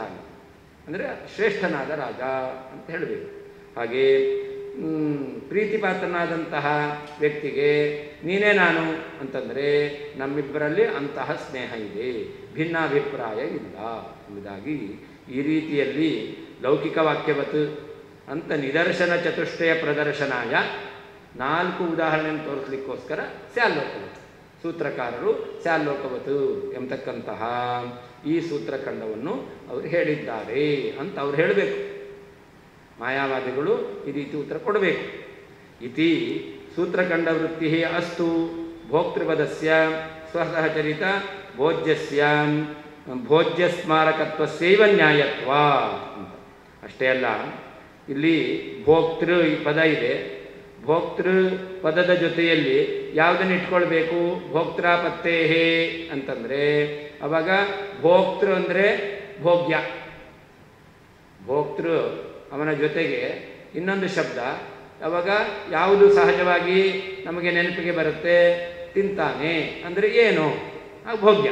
ಆದ್ದರಿಂದಾಗಿ ಅಲ್ಲಿ ಭೋಜ್ಯವಾಗಿರ್ತಕ್ಕಂಥದ್ದನ್ನೇ ಇಟ್ಕೊಳ್ಬೇಕು. ಆದ್ದರಿಂದ ಏಕೀಭವಂತಿ ಇತಿ ವಿಷಯ ವಾಕ್ಯಸ್ಯ ಕಃ ಪ್ರಸಂಗ ಇತಿ ಚೇತ್, ಅದರಿಂದ ಇದು ಪ್ರಸಕ್ತವಾದದ್ದು. ಪರೇವೇ ಸರ್ವೇ ಏಕೀಭವಂತಿ ಎಂಬತಕ್ಕಂತಹ ಇದು ವಿಷಯವಾಕ್ಯವೇ ಅಲ್ಲ ಅಂತ ಈ ರೀತಿಯಲ್ಲಿ ಹೇಳೋದು ಅಂತಾದರೆ ಅವ್ರು ಹೇಳಬೇಕು. ಮಾಯಾವಾದಿಗಳು ಈ ರೀತಿಯಾದ ಉತ್ತರ ಕೊಡು. ಈಗ ಸರಿ ಆಯ್ತಿಲ್ಲ. ಏನಂತ? ಭೋಕ್ತೃಪತ್ತೇ ಅವಿಭಾಗಶ್ಚೇಸ್ ಸ್ಯಾಲ್ಲೋಕವತ್ ಅಂತ ಉತ್ತರ ಕೊಟ್ಟಿದ್ದು ಸರಿ ಆಯ್ತಿಲ್ಲ. ಯಾಕೆಗೆ ಸರ್ವಂ ಖಲ್ವಿದಂ ಬ್ರಹ್ಮ ಎಂಬತಕ್ಕಂಥ ಶ್ರುತಿಯನ್ನು ಇಟ್ಕೊಂಡ್ಬಿಟ್ಟು ಭೋಕ್ತೃಭೋಗ್ಯಗಳಿಗೂ ಬ್ರಹ್ಮನಿಗೂ ಅಭೇದ ಪ್ರಸಕ್ತವಾಗಿತ್ತು. ಅದನ್ನು ಅವರು ಸ್ಯಾಲ್ಲೋಕವತ್ ಈ ರೀತಿಯಲ್ಲಿ ವ್ಯವಹಾರ ಇದೆ ಲೋಕದಲ್ಲಿ, ಹಾಗೆ ಇದನ್ನು ಕೂಡ ಹೇಳಿದ್ದಾರೆ ಅಂತ ಉತ್ತರ ಕೊಟ್ಟಿದ್ದಾರೆ ಅಂತ ಹೇಳ್ಬೋದು. ಅದನ್ನು ನೀವು ಹೇಳ್ತಕ್ಕಂತಹ ಏಕೀಭವಂತಿ ಎಂಬತಕ್ಕಂಥ ಶ್ರುತಿಗೆ ಅವಕಾಶವೇ ಇಲ್ಲ ಇಲ್ಲಿ ಅಂತ ಹೇಳಬೇಕು. ಅದಕ್ಕೆ ಹೇಳ್ತಾರೆ ಸತ್ಯಂ. ಈ ರೀತಿಯಲ್ಲಿ ನೀನು ಆಕ್ಷೇಪ ಮಾಡಿಕೊಂಡು ಸೂತ್ರಕಾರರು ಉತ್ತರ ಕೊಟ್ಟಿದ್ದಾರೆ ಅಂತ ಹೇಳಬಹುದು. ಆದರೆ ಅವರೊಂದು ತಮಾಷೆ ಮಾಡ್ತಾರೆ. ಒಟ್ಟು ಒಬ್ಬನಿಗೆ ಅಪಶಕುನ ಅದನ್ನು ಹೇಳಬೇಕು, ಇನ್ನೊಬ್ಬನಿಗೆ ಅಮಂಗಳವನ್ನು ಸೂಚನೆ ಮಾಡಬೇಕು. ಹೇಗೆ ಅಮಂಗಳ ಸೂಚನೆ ಮಾಡೋದು ಅಂತಂದರೆ, ಮೂಗಿಲ್ಲದ ವ್ಯಕ್ತಿಯನ್ನು ನೋಡಿದ್ರೆ ಅದು ನಾವೇನಾದರೂ ಒಳ್ಳೆಯದಾಗಲಿ ಅಂತ ಕೆಲಸ ಆಗಲಿ ಅಂತ ಹೊರಟಿರ್ತೇವೆ, ಆವಾಗ ಎದುರುಗಡೆಗೆ ಮೂಗಿಲ್ಲದ ವ್ಯಕ್ತಿ ಸಿಕ್ಕ. ಕೆಲವರಿಗೆಲ್ಲ ಮೂಗೇ ಇರಲ್ಲ, ಮೂಗು ಒಳಗೆ ಹೋಗಿರೋದು ಅಂತ ಆ ಮೂಗಿಲ್ಲದ ವ್ಯಕ್ತಿಯನ್ನು ನೋಡಿದ್ರೆ ಅದು ಅಪಶಕುನ ಅಂತ. ಅದಕ್ಕೆ ಅವ್ರು ಹೇಳ್ತಾರೆ, ಮೂಗಿಲ್ಲದ ವ್ಯಕ್ತಿ ನೋಡಿದ್ರೆ ಅಪಶಕುನ ತಾನೆ. ಹಾಗಾದರೆ ಇವರು ಒಳ್ಳೆ ಕೆಲಸಕ್ಕೆ ಹೊರಟಿದ್ದಾರೆ, ಅದು ಆಗಬಾರ್ದು, ಅಪಶಕನ ಆಗಬೇಕು. ಅದಕ್ಕೆ ತನ್ನ ಮೂಗನ್ನೇ ತುಂಡು ಮಾಡ್ಕೊಂಬಿಡೋದು. ಸ್ವನಾಸಿಕಾ ಛೇದಂ ಕೃತ್ವಾಪಿ ಪರಸ್ಯ ಅಪಶಕುನಂ ಕುರುವನ್ ಅಂತ. ತನ್ನ ಮೂಗನ್ನೇ ತುಂಡು ಮಾಡಿಕೊಂಡು ಇನ್ನೊಬ್ಬನಿಗೆ ಅಪಶಕುನವನ್ನು ಮಾಡ್ತಕ್ಕಂಥ ವ್ಯಕ್ತಿಯಂತೆ ಅವನು ಖಲೈವ, ಅವನು ಬಹಳ ದುಷ್ಟ. ಇನ್ನೊಬ್ಬರಿಗೆ ಅಪಶಕುನ ತೋರಿಸ್ಬೇಕು, ಆಗಬೇಕು, ಅದಕ್ಕೇನು ಮಾಡ್ತೇನೆ, ನನ್ನ ಮೂಗನ್ನೇ ತುಂಡು ಮಾಡ್ಕೊಳ್ತೇನೆ ಅಂತ ದುಷ್ಟ ಮಾಡ್ತಾನೆ. ಹಾಗೆ ನೀನು ಕೂಡ ಹೇಳಬೇಕಾಗತ್ತೆ. ಯಾಕೆ ಅಂತಂದರೆ, ತ್ವಮೇವ ಇತ್ತಮಾಶಾಸೆ, ಈ ರೀತಿಯಲ್ಲಿ ಆಕ್ಷೇಪ ಮಾಡಿಕೊಂಡು ಉತ್ತರ ಕೊಡೋದು ಅಂತ ನೀನು ನಮಗೆ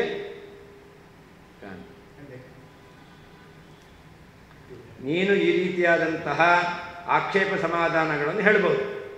ತ್ವಮೇವ, ನೀನು ಮಾತ್ರ ಈ ರೀತಿ ಹೇಳ್ತೀಯ. ಆದರೆ ರುಜುಗಣಾಗ್ರಣೀ ಅಸ್ಮದಾಚಾರ್ಯ, ನಮ್ಮ ಆಚಾರ್ಯರು ಅವರು ದುಷ್ಟರಲ್ಲ, ರುಜುಗಣರು, ಅವರು ಸಾಧುಗಳು, ಅವರು ಪ್ರಾಮಾಣಿಕರು. ಅಂತಹ ಆಚಾರ್ಯರು, ನಮ್ಮ ಆಚಾರ್ಯರು ಅಧ್ಯಾತ್ಮ ಸಂಬಂಧ ಭೂಮಾಖ್ಯಸ್ಮಿನ್ ತದ್ಗುಣಸಾರತ್ವಾತ್ ತದ್ವ್ಯಪದೇಶ ಇತಿ ಸೂತ್ರಾಭ್ಯಾಂ ಲಕ್ಷಣೆಯ ಗೌಣ್ಯ ಚ ವೃತ್ಯ ಪ್ರವೃತ್ತ ಸಾಮಾನ್ಯವಾಕ್ಯಾನಾಂ ಗತೇಹೇ ಉಕ್ತತ್ವಾತ್. ಇದಕ್ಕಿಂತ ಹಿಂದೆ ಈ ಎರಡು ಸೂತ್ರಗಳು ಬಂದಿದೆ. ಈ ಆಕ್ಷೇಪಕ್ಕೆ ಉತ್ತರವನ್ನು ಆ ಸೂತ್ರಗಳಲ್ಲಿ ಕೊಟ್ಟಿದ್ದಾರೆ. ಈ ರೀತಿಯಲ್ಲಿ ಆಕ್ಷೇಪ ಬಂದರೆ ಅದಕ್ಕೆ ಅವರು ಉತ್ತರವನ್ನು ಕೊಟ್ಟಿದ್ದಾರೆ. ಹೇಗೆ? ಅಧ್ಯಾತ್ಮ ಸಂಬಂಧ ಭೂಮಾ ಅಂತ. ಮೊದಲನೇ ಪಾದದಲ್ಲಿಯೇ ವಿಶ್ವಾಮಿತ್ರ ಋಷಿಗಳು ಇಂದ್ರನನ್ನು ಸ್ತೋತ್ರ ಮಾಡಿದಾಗ ಇಂದ್ರ ವಿಶ್ವಾಮಿತ್ರ ಋಷಿಗಳಿಗೆ ಉಪದೇಶ ಮಾಡಬೇಕಾದ್ರೆ ತ್ವಾಮೇವ ವಿದ್ಯಾ ಅಂತ ವಿಶ್ವಾಮಿತ್ರ ಋಷಿಗಳು ಹೇಳ್ತಾರೆ. ಅವಾಗ ಪ್ರಾಣೋವ ಅಹಮಸ್ಮಿ ಋಷೇ ಅಂತ ಇಂದ್ರ ಉತ್ತರ ಕೊಡ್ತಾನೆ. ತ್ವಾಮೇವ ವಿದ್ಯಾ, ನಿಮ್ಮನ್ನೇ ತಿಳಿಬೇಕು ಅಂತ ವಿಶ್ವಾಮಿತ್ರ ಋಷಿಗಳು ಕೇಳಿದಾಗ ಇಂದ್ರ ಪ್ರಾಣೋವ ಅಹಮಸ್ಮಿ ಋಷೇ ಅಂತ ಹೇಳ್ತಾರೆ. ಇಲ್ಲಿ ನಾನೇ ಪ್ರಾಣ, ಪ್ರಾಣ ಅಂದರೆ ಯಾರು? ಪ್ರಾಣ ಶಬ್ದವಾಚ್ಯನಾದ ಪರಮಾತ್ಮ ಅಂತ ಇಂದ್ರ ಉಪದೇಶ ಮಾಡಬೇಕಾದ್ರೆ ವಿಶ್ವಾಮಿತ್ರ ಋಷಿಗಳಿಗೆ ತಾನೇ ಪ್ರಾಣ ಶಬ್ದವಾಚ್ಯನಾದವನು ಅಂತ ಹೇಳ್ಕೊಂಡಿದ್ದಾನೆ. ಪ್ರಾಣೋವ ಅಹಮಸ್ಮಿ ಋಷೆ, ಋಷೆ ಅಂತ ಸಂಬೋಧನೆ ಮಾಡಿ ನಾನೇ ಪ್ರಾಣ. ಆಗ ನಾನೇ ಪ್ರಾಣ ಅಂದರೆ ಏನಾಗಬೇಕು? ಪ್ರಾಣ ಶಬ್ದವಾಚ್ಯನಾದ ಪರಮಾತ್ಮನಿಗೂ ಇಂದ್ರನಿಗೂ ಅಭೇದ ಇರಬೇಕು ಅಂತ ಪೂರ್ವಪಕ್ಷ ಮಾಡಿಕೊಂಡು ಇದಕ್ಕೆ ಉತ್ತರ ಕೊಟ್ಟಿದ್ದಾರೆ. ಇವರೇನು ಸಮಾಧಾನ ಹೇಳಿದ್ರಲ್ಲ, ರಾಜಾ ರಾಷ್ಟ್ರಂ ಅಥವಾ ಅಸ್ಮಿನ್ ಗ್ರಾಮೆ ಅಯಮೇಕ ಏವ ಅತಿಸ್ನಿಗ್ಧೆ ತ್ವಮೇವಾಹಂ, ಅಥವಾ ಇನ್ನೊಂದು ಉದಾಹರಣೆ ಅಯಂ ಅದ್ವಿತೀಯ ರಾಜ, ಈ ರೀತಿಯಾದ ಉದಾಹರಣೆ ಕೊಟ್ಟರು. ಇದಕ್ಕೆಲ್ಲ ಹಿಂದೇನೆ ಎಲ್ಲಿ ಅಧ್ಯಾತ್ಮ ಸಂಬಂಧ ಭೂಮಾ ಎಂಬತಕ್ಕಂತಹ ವಕ್ತು ನ ವಕ್ತು ಆತ್ಮೋಪದೇಶಾತ್ ಇದು ಚೇನ್ನ ಅಧ್ಯಾತ್ಮ ಸಂಬಂಧ ಭೂಮಾಖ್ಯಸ್ಮಿನ್ ಅಂತ ಸೂತ್ರ. ಇಲ್ಲೇನೇ ಉತ್ತರ ಕೊಟ್ಟಾಗಿದೆ. ಆ ಪ್ರಾಣವಾಹಮಸ್ಮರ್ಷಿ ಎಂಬತಕ್ಕಂತಹ ಈ ಸೂತ್ರದಲ್ಲಿಯೇನೆ ಈ ಶ್ರುತಿಯನ್ನಿಟ್ಟುಕೊಂಡು ಇಂದ್ರನೇ ಪ್ರಾಣಶಬ್ದವಾಚ್ಯನಾಗಿದ್ದಾನೆ ಅಂತ ಹೇಳ್ತಾ ಇರೋದ್ರಿಂದ ಇಂದ್ರನಿಗೂ ಪ್ರಾಣಶಬ್ದವಾಚ್ಯನಾದ ಪರಮಾತ್ಮನಿಗೂ ಅಭೇದವನ್ನು ಒಪ್ಪಬೇಕು, ಭೇದ ಹೇಳಲಿಕ್ಕೆ ಬರೋದಿಲ್ಲ ಅಂತ ಸೂತ್ರದಲ್ಲಿ ಅವರು ಹೇಳಿಯಾಗಿದೆ. ಇದು ಒಂದು. ಆಮೇಲೆ ಹಾಗೆ ತದ್ಗುಣಸಾರತ್ವಾತು ತದ್ವ್ಯಪದೇಶ ಅಂತ. ಹಾಗಾದರೆ ಪರಮಾತ್ಮನನ್ನು ಆ ರೀತಿಯಲ್ಲಿ ತದ್ಗುಣಸಾರತ್ವಾತು ತದ್ವ್ಯಪದೇಶ,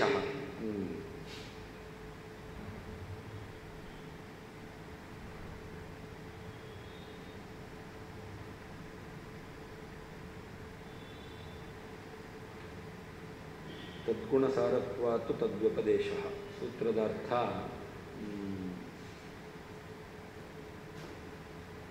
ಪರಮಾತ್ಮ ಅವನು ಗುಣಗಳ ಸಾರನಾಗಿದ್ದಾನೆ.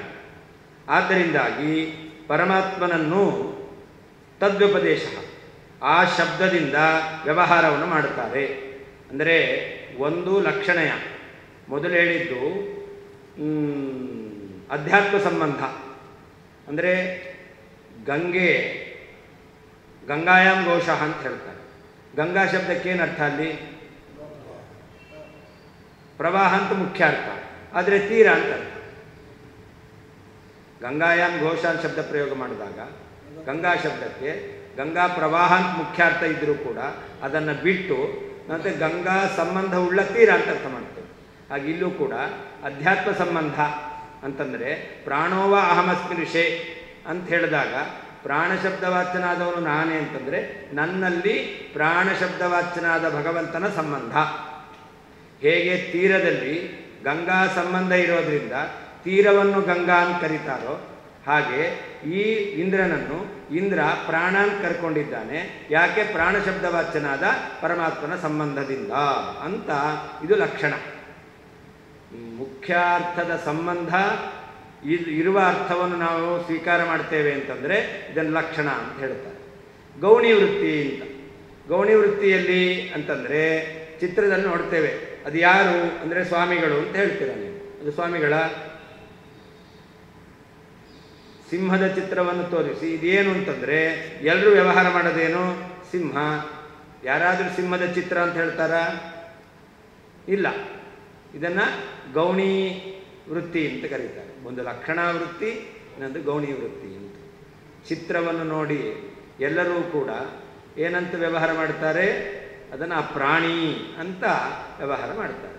ಆ ಪ್ರಾಣಿಯಲ್ಲಿರುವಂತಹ ಆಕಾರ ಸಾದೃಶ್ಯ ಇದರಲ್ಲಿದೆ.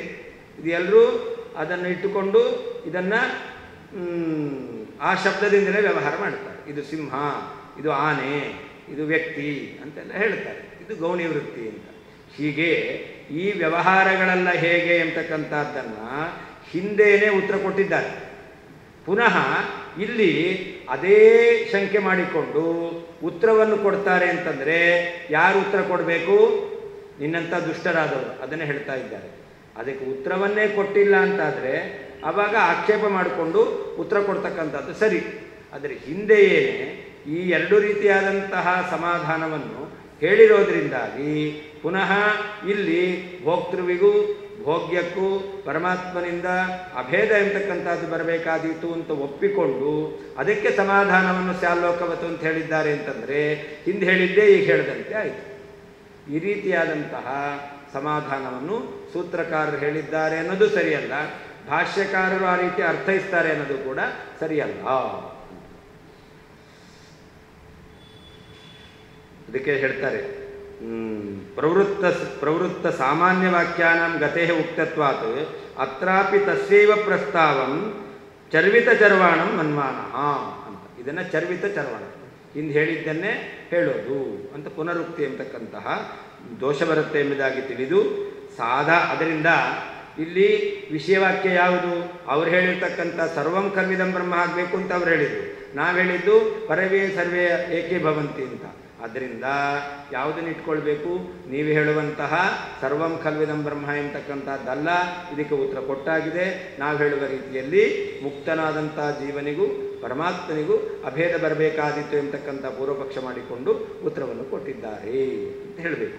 ಹೀಗೆ ಸಾಧಾರಣ್ಯೇನ ಮುಕ್ತೌ ಐಕ್ಯ ಪ್ರತಿಪಾದಕ ವಾಕ್ಯಾನಾಮೇವ ಗತಿಕಥನಂ ಅಧಿಕರಣೋಪಾಧಿ ಕೃತ್ವ ಉಪಲಕ್ಷಣೆಯ ಏಕಂ ವಾಕ್ಯಂ ಉದಾಹರತು. ಹೀಗೆ ಮುಕ್ತಿಯಲ್ಲಿ ಐಕ್ಯವನ್ನು ಪ್ರತಿಪಾದನೆ ಮಾಡತಕ್ಕಂಥ ವಾಕ್ಯಗಳು ಅನೇಕ ಇದ್ದಾರೆ. ಅನೇಕ ವಾಕ್ಯಗಳು ಇದೆ. ಯತ್ರದು ಸರ್ವಂ ಆತ್ಮೈವಾಭೂತ್ ಕಂ ಕೇನ ಪಶ್ಯೇತ್ ಇತ್ಯಾದಿ ವಾಕ್ಯಗಳು, ನ ಪ್ರೇತ್ಯ ಸಂಜ್ಞಾಸ್ತಿ ಇತ್ಯಾದಿ ವಾಕ್ಯಗಳನ್ನು ತೆಗೆದುಕೊಂಡಾಗ ಅದು ವಾಕ್ಯಗಳು ಕೂಡ ಏನಾಗಿದೆ? ಮುಕ್ತನಾದಂತಹ ವ್ಯಕ್ತಿಗೂ ಪರಮಾತ್ಮನಿಗೂ ಅಭೇದವನ್ನು ಹೇಳ್ತಾ ಇದೆ ಅಂತ. ಹೀಗೆ ಅನೇಕ ವಾಕ್ಯಗಳಿದ್ರೂ ಕೂಡ ಪ್ರತಿಪಾದಕ ವಾಕ್ಯಾನ ಬಹುವಚನ ಅನೇಕ ವಾಕ್ಯಗಳಿದ್ರೂ ಕೂಡ ಗತಿಕಥನಂ ಅಧಿಕರಣೋಪಾಧಿಂ ಕೃತ್ವ ಉಪಲಕ್ಷಣೆಯ ಏಕಂ ವಾಕ್ಯಂ ಉದಾಹರಣ.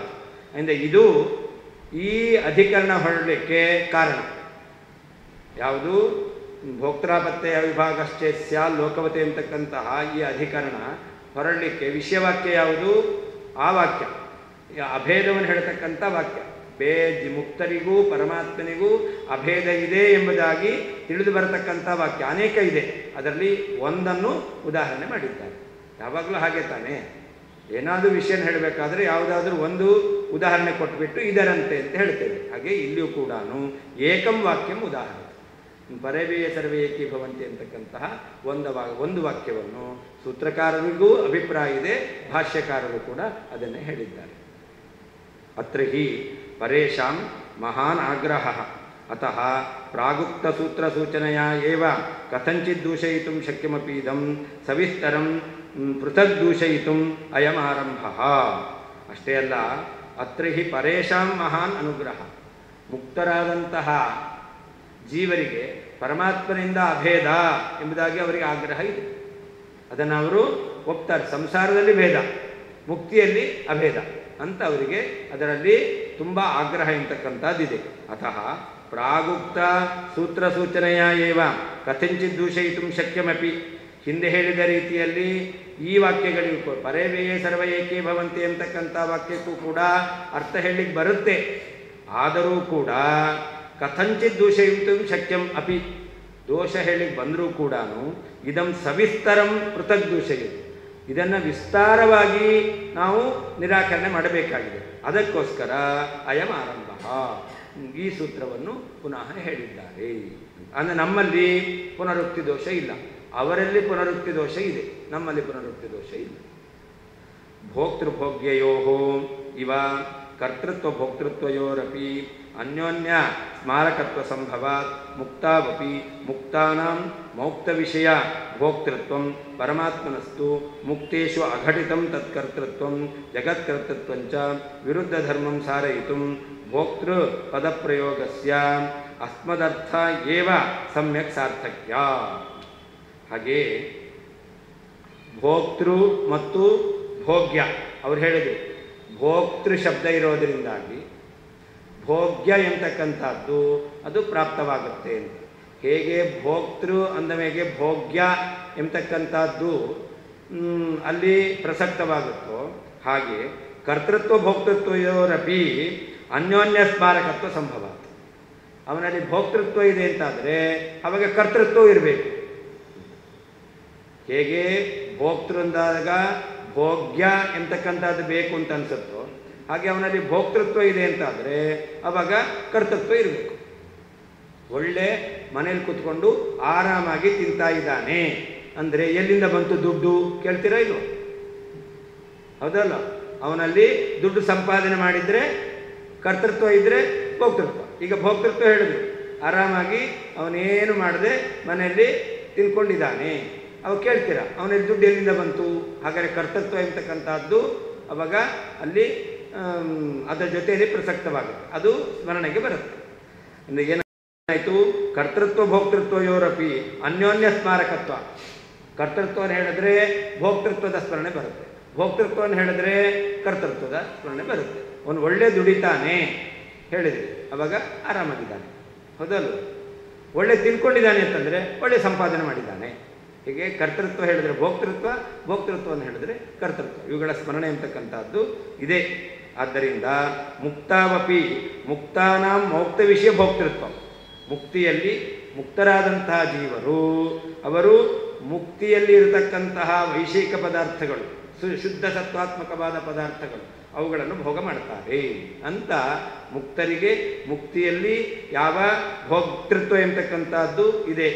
ಹಾಗೆ ಪರಮಾತ್ಮನಸ್ತು ಮುಕ್ತೇಶು ಅಘಟಿತಂ ತತ್ಕರ್ತೃತ್ವಂ ಜಗತ್ಕರ್ತೃತ್ವಂಚ ವಿರುದ್ಧ ಧರ್ಮಂ ಸ್ಮಾರಯಿತು. ಇನ್ನು ಪರಮಾತ್ಮನಲ್ಲಿ ಮುಕ್ತರಲ್ಲಿ ಇಲ್ಲದೇ ಇರತಕ್ಕಂತಹ ತತ್ಕರ್ತೃತ್ವ, ಭೋಗ್ಯ ಪದಾರ್ಥಗಳನ್ನು ಅವರೇನು ಭೋಗಿಸ್ತಾರೆ ಆ ಭೋಗ್ಯ ಪದಾರ್ಥಗಳ ಕರ್ತೃತ್ವ ಜಗತ್ಕರ್ತೃತ್ವ ಅದು ಭಗವಂತನಲ್ಲಿದೆ, ಮುಕ್ತರಲ್ಲಿಲ್ಲ. ಅದನ್ನು ಇಲ್ಲಿ ನಾವು ಇಟ್ಕೊಳ್ಬೇಕು. ಅದಕ್ಕೋಸ್ಕರ ವಿರುದ್ಧ ಧರ್ಮಂ ಸ್ಮಾರಯಿತು ಭೋಕ್ತೃಪದ ಪ್ರಯೋಗಸ್ಯ ಅಸ್ಮದರ್ಥ ಏವ ಸಮ್ಯಕ್ ಸಾರ್ಥಕ್ಯ. ಅದಕ್ಕೋಸ್ಕರ ಭೋಕ್ತೃಪದವನ್ನು ಹಾಕಿದ್ದಾರೆ. ಅವರು ಭೋಕ್ತೃಪದ ಹಾಕಿದ್ದು ಯಾಕೆ ಅಂತಂದರೆ ಭೋಗ್ಯವನ್ನು ಇಟ್ಕೊಳ್ಬೇಕು ಅಂತ ಅವ್ರು ಹೇಳಿದ್ರು. ನಾವು ಹೇಳ್ತೇವೆ ಭೋಕ್ತೃಪದ ಹಾಕಿದ್ದು ಯಾಕೆ ಅಂತಂದರೆ ಪರಮಾತ್ಮನಲ್ಲಿ ತಾದೃಶ ಭೋಕ್ತೃತ್ವದ ಜೊತೆಯಲ್ಲಿ ಕರ್ತೃತ್ವದ ಸ್ಮರಣೆ ಬರುತ್ತೆ. ಪರಮಾತ್ಮನಲ್ಲಿ ಮುಕ್ತರು ಮೋಕ್ಷದಲ್ಲಿ ಭೋಗಿಸುವಂಥ ಪದಾರ್ಥಗಳ ಕರ್ತೃತ್ವ, ಜಗತ್ಕರ್ತೃತ್ವ ಇದು ಭಗವಂತನಲ್ಲಿದೆ. ಆದ್ದರಿಂದ ಏನಾಯಿತು, ವಿರುದ್ಧ ಧರ್ಮ ಇದೆ, ಅವರಲ್ಲಿ ಭೇದ ಇರಬೇಕು.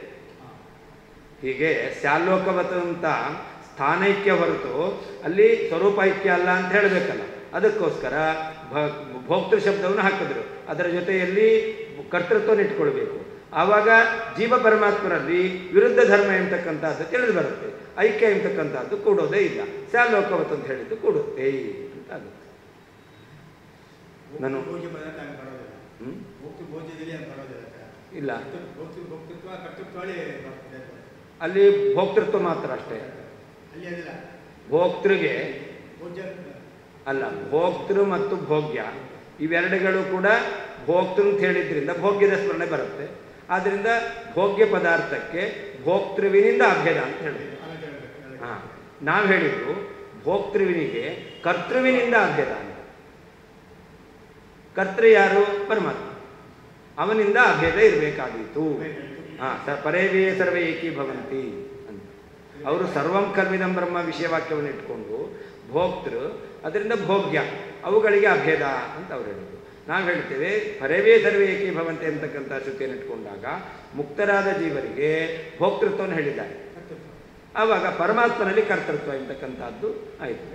ಹಾಂ, ಅದನ್ನು ನಾವು ನೆನಪಿಗೆ ತಂದ್ಕೊಳ್ಬೇಕು. ಆವಾಗ ಭೇದ ಎಂಬತಕ್ಕಂಥದ್ದು ಗೊತ್ತಾಗ್ತದೆ. ಹೌದು, ಹಾಗಾದ್ರೆ ಏಕೀಭವಂತಿ ಅಂತ ಹೇಳಿದಾರಲ್ಲ, ವಿರುದ್ಧ ಧರ್ಮ ಇದೆ. ಅಲ್ಲಿ ಹೇಗೆ ಒಂದು ಚೇತನ ಇನ್ನೊಂದು ಜಡವು, ಹಾಗೆ ಒಂದು ಕರ್ತೃ ಇನ್ನೊಂದು ಭೋಕ್ತೃ. ಪರಮಾತ್ಮನಲ್ಲಿ ಕರ್ತೃತ್ವ, ಆ ಕರ್ತೃತ್ವ ರಹಿತನಾದಂಥ ಭೋಕ್ತೃ ಜೀವ. ಹೀಗೆ ವಿರುದ್ಧ ಧರ್ಮ ಇದೆ. ಆದ್ದರಿಂದ ಅಲ್ಲಿ ಅಭೇದ ಹೇಗೆ ಏಕೀಭವಂತಿ ಹಾಂ ಅಂತ ಹೇಳಿದ್ರೆ ಅದಕ್ಕೆ ಹೇಳಿದ್ದು ವಿರುದ್ಧ ಧರ್ಮ ಇರೋದರಿಂದಾಗಿ ಭೇದವನ್ನೇ ಒಪ್ಪಬೇಕು. ಆ ಭೇದವನ್ನು ಹೇಳಿದಾರಲ್ಲ, ಅದಕ್ಕೆ ಸ್ಥಾನೈಕ್ಯವನ್ನು ಹೇಳಬೇಕು ಅಂತ ನಾವು ಹೇಳ್ತೀವಿ.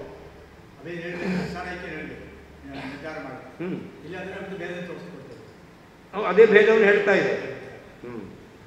ಒಂದು ವೇಳೆ ನೀವು ಅಭೇದವನ್ನು ಹೇಳ್ತೀರಾ ಅಂತಂದ್ರೆ ವಿರುದ್ಧ ಧರ್ಮ ಇರೋದ್ರಿಂದ ಅಭೇದ ಕೂಡಲ್ಲ. ಅಭೇದ ಕೂಡಲ್ಲ ಅಂತಂದ್ಮೇಲೆ ಭೇದವನ್ನು ಒಪ್ಕೊಳ್ಳೇಬೇಕು. ಅಭೇದ ಹೇಳಿದಾರಲ್ಲ, ಅದನ್ನ ಕೂಡಿಸ್ಬೇಕು.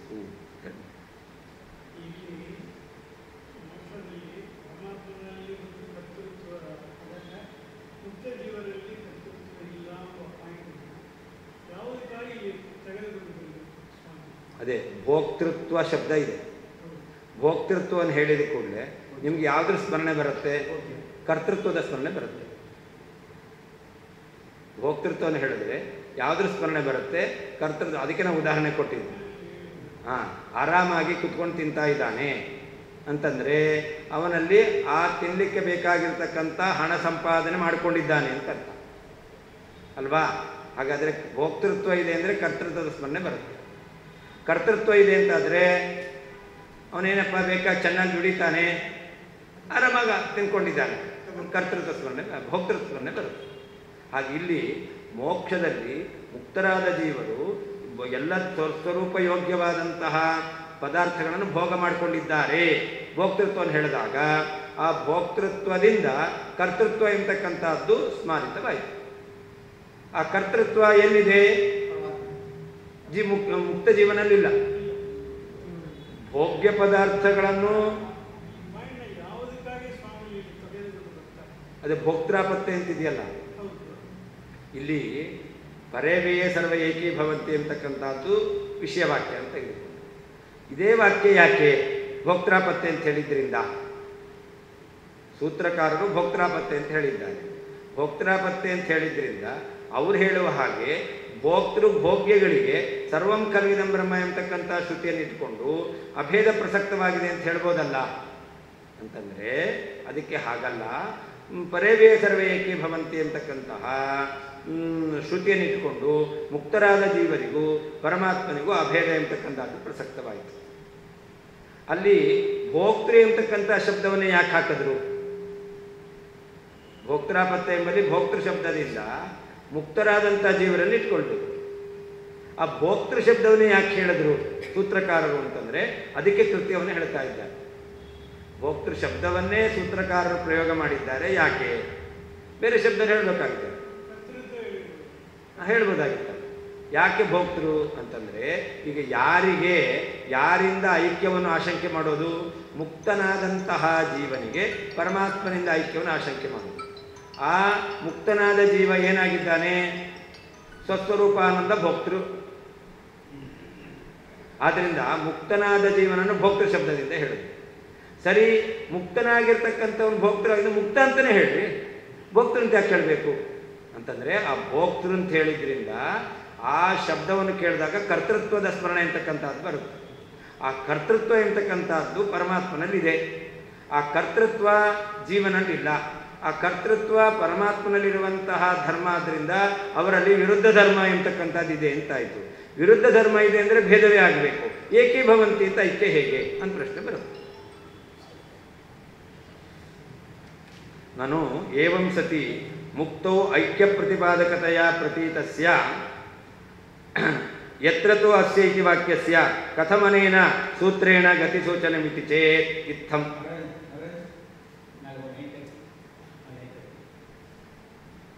ಸರಿ, ಹಾಗಾದರೆ ಮುಕ್ತೌ ಐಕ್ಯ ಪ್ರತಿಪಾದಕತೆಯ ಪ್ರತೀತಸ್ಯ ಇನ್ನೊಂದು ಶ್ರುತಿ ಇದೆ. ಯತ್ರತು ಸರ್ವಂ ಆತ್ಮೈವಾಭೂತ್ ತತ್ರ ಕಿಂ ಕೇನ ಪಶ್ಯತಿ ಅಂತ ಶ್ರುತಿ ಇದೆ. ಹಾಗಾದರೆ ಈ ಶ್ರುತಿಗೂ ನೀವೇನು ಹೇಳಿದ್ರಿ? ಅಭೇದ ಮೋಕ್ಷದಲ್ಲಿ ಅಭೇದವನ್ನು ಹೇಳ್ತಕ್ಕಂಥ ಅನೇಕ ಶ್ರುತಿಗಳಿದೆ. ಅವುಗಳಲ್ಲಿ ಒಂದು ಶ್ರುತಿಯನ್ನು ಉದಾಹರಣೆ ಮಾಡಿದ್ದಾರೆ ಅಂತ. ಇದನ್ನು ಶೃಂಗಗ್ರಾಹಿತೆಯ ತೋರಿಸಿ ಉಳಿದಕ್ಕೂ ಸಮಾಧಾನ ಹೇಳಿದಂತೆ ಆಯಿತು. ಹಾಗಾದರೆ ಯತ್ರತು ಸರ್ವಯಂ ಆತ್ಮೈವಾಭೂತ್ ಎಂತಕ್ಕಂತಹ ಶ್ರುತಿಯಿಂದ ಮುಕ್ತರಿಗೂ ಪರಮಾತ್ಮನಿಗೂ ಅಭೇದ ಎಂತಕ್ಕಂಥದ್ದು ತಿಳಿದು ಬರ್ತಾ ಇದೆ ಅಂತಾದರೆ ಅದಕ್ಕೂ ಸಮಾಧಾನವನ್ನು ಹೇಳಬೇಕು ಇಲ್ಲೇನೆ. ಅದಕ್ಕೆ ಸಮಾಧಾನ ಹೇಗೆ ಹೇಳದಂತೆ ಆಯಿತು ಅಂತ ಪ್ರಶ್ನೆ ಬರುತ್ತೆ. ಅದಕ್ಕೆ ಇತ್ತಂ ಅಂತ ಉತ್ತರ ಕೊಡ್ತಾರೆ. ನಾನು ಏವಂ ಸತಿ ಮುಕ್ತೌ ಐಕ್ಯ ಪ್ರತಿಪಾದಕತೆಯ ಪ್ರತೀತಸ್ಯ, ಮುಕ್ತಿಯಲ್ಲಿ ಅಭೇದ ಇದೆ ಎಂಬುದಾಗಿ ಪ್ರತಿಪಾದನೆ ಮಾಡ್ತಾ ಇದೆ ಎಂಬುದಾಗಿ ಮೇಲ್ನೋಟಕ್ಕೆ ತಿಳಿದು ಬರ್ತಾ ಇದೆ. ಯಾವುದದು? ಯತ್ರತು ಇತ್ಯಸ್ಯ ಅಂದರೆ ಯತ್ರತು ಸರ್ವಂ ಆತ್ಮೈವಾಭೂತ್ ತತ್ರ ಕಿಂ ಕೇನ ಪಶ್ಯೇತ್ ಎಂತಕ್ಕಂಥದ್ದು. ಅಸ್ಯ ವಾಕ್ಯಸ್ಯ ಕಥಮನೇನ ಸೂತ್ರೇಣ ಗತಿ ಸೂಚನಂ, ಈ ಸೂತ್ರದಿಂದ ಅರ್ಥವನ್ನು ಹೇಗೆ ಹೇಳದಂತೆ ಆಯಿತು? ಇತ್ತಂ ಅಂತ ಹೇಳ್ತಾರೆ. ಅವ್ಯಯಾನಾಂ ಅನೇಕಾರ್ಥತ್ವ ತುಶಬ್ದ ಏವ ಅರ್ಥೇ ಅಪಿ ಶಬ್ದ ಅಪಿ ಹಿ ಸಮುಚ್ಚಯೇ ಚಸ್ತು ಚಹ ತು ಅರ್ಥೆ ಇತ್ಯಾದಿ ಲೌಕಿಕವಾಕ್ಯವತ್ ಅತ್ರಾಪಿ ಯತ್ರ ಇತ್ಯವ್ಯಯಸ್ಯ ಯದ್ಯರ್ಥಕತ್ವ ಸಂಭವೇನ ತರ್ಕಮುದ್ರಯ ವಾಕ್ಯಪ್ರವೃತ್ತಿ ಸ್ಯಾತ್ ಇತಿ ಸೂತ್ರಖಂಡೇನೈವ ತಸ್ಯಾಪಿ ವಾಕ್ಯಸ್ಯ ಗತೇಃ ವಕ್ತುಂ ಶಕ್ಯತ್ವ. ನೋಡಿ, ಸೂತ್ರದಲ್ಲಿ ಸ್ಯಾಲ್ ಲೋಕವತ್ ಅಂತಿದೆ. ಸ್ಯಾಲ್ ಲೋಕವತ್ ಎಂಬತಕ್ಕಂಥ ವಾಕ್ಯದಿಂದಲೇ ಉತ್ತರವನ್ನು ಕೊಟ್ಟಿದ್ದಾರೆ. ಅದು ಹೇಗೆ ಅಂತಂದರೆ ಸ್ಯಾಲ್ ಲೋಕವತ್ ಅಂದರೆ ಏನರ್ಥ? ಲೋಕದಲ್ಲಿ ತುಶಬ್ದ ಇದೆಯಲ್ಲ, ಅದಕ್ಕೆ ಕೆಲವು ಕಡೆ ಏವ ಅಂತ ಅರ್ಥ ಹೇಳ್ತಾರೆ. ತುಶಬ್ದಕ್ಕೆ ಕೆಲವು ಕಡೆಯಲ್ಲಿ ಏವ ಅಂತ ಅರ್ಥ ಇದೆ. ಹಾಗೆ ಅಪಿಶಬ್ದ ಇದೆಯಲ್ಲ, ಅಪಿಶಬ್ದ ಸಮುಚ್ಚಯ ಅಂತ ಹೇಳ್ತಾರೆ. ಅಪಿಶಬ್ದ ಸಮುಚ್ಚಯೇ ಅಂತ ಹೇಳ್ತಾರೆ. ಹಾಗೆ ಚಶಬ್ದವನ್ನು ತು ಎಂಬತಕ್ಕಂಥ ಅರ್ಥದಲ್ಲಿದೆ ಅಂತ ಹೇಳ್ತಾರೆ. ಹೀಗೆ ಲೋಕದಲ್ಲಿ ಒಂದು ಅವ್ಯಯವನ್ನು ಹೇಳೋದು, ಅದಕ್ಕೆ ಇನ್ನೊಂದು ಅವ್ಯಯದ ಅರ್ಥವನ್ನು ಹೇಳೋದು. ಚಶಬ್ದಕ್ಕೆ ತುಶಬ್ದ ಅರ್ಥ ಇಲ್ಲ. ಭವಃ ಏನು ರಾಮಶ್ಚ ಕೃಷ್ಣಶ್ಚ, ರಾಮ ಕೃಷ್ಣಶ್ಚ, ರಾಮ ಕೃಷ್ಣನು. ಆದರೆ ಅಂತ ತು ಅಂತ ಹೇಳ್ತೇವೆ ನಾವು. ತು ಅಂತ ಹೇಳಬೇಕಾದ್ರೆ ಆ ಆದರೆ ಎಂತಕ್ಕಂಥ ಅರ್ಥ. ಆದರೆ ರಾಮ ಕೃಷ್ಣಸ್ತು ಅಂತ ಹೇಳ್ತೇವೆ ನಾವು. ಚ ಶಬ್ದ ಅದು ತು ಎಂಬತಕ್ಕಂಥ ಅರ್ಥದಲ್ಲಿ, ತು ಶಬ್ದವನ್ನು ಚ ಎಂಬತಕ್ಕಂಥ ಅರ್ಥದಲ್ಲಿ. ಹಾಗೆ ಚ ಶಬ್ದವನ್ನು ಸಮುಚ್ಚಯ ಎಂಬ ಅಪಿಶಬ್ದವನ್ನು ಸಮುಚ್ಚಯ ಅರ್ಥದಲ್ಲಿ ಪ್ರಯೋಗ ಮಾಡುವುದು. ಅಂದರೆ ಅಪಿ ಅಂತ ಹೇಳಿದಾಗ ರಾಮ ಕೃಷ್ಣ ಅಪಿ ಅಂದರೆ ರಾಮನು ಕೃಷ್ಣನು ಅಂತ ಇಬ್ಬರನ್ನು ಸೇರಿಸ್ಕೊಳ್ಬೇಕು, ಅವಾಗ ಅಪಿಶಬ್ದವನ್ನು ಹೇಳ್ತಕ್ಕಂಥದ್ದು.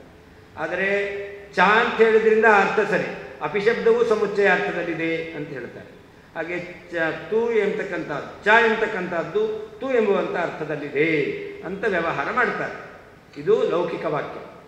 ಹಾಗೆ ಯತ್ರ ತು ಎಂಬಲ್ಲಿ ಯತ್ರ ಅಂತಿದೆಯಲ್ಲ, ಯಾವ ಮೋಕ್ಷದಲ್ಲಿ ಅಂತ ಅರ್ಥ ಅಲ್ಲ, ಅದಕ್ಕೆ ಯದಿ ಅಂತ ಅರ್ಥ. ಅದಕ್ಕೆ ಯತ್ರ ಶಬ್ದಕ್ಕೆ ಅವ್ಯಯಾನಾಂ ಅನೇಕ ಅರ್ಥತ್ವ ಅದನ್ನು ತೋರಿಸಿದ್ರು. ಲೌಕಿಕ ಲೋಕವತು ಎಂಬತಕ್ಕಂಥದ್ರಿಂದ ಲೋಕದಲ್ಲಿ ಒಂದೊಂದು ಅವ್ಯಯಕ್ಕೆ ಬೇರೆ ಬೇರೆ ಅರ್ಥ ಎಂಬತಕ್ಕಂಥದ್ದು ಕಂಡಿದೆ.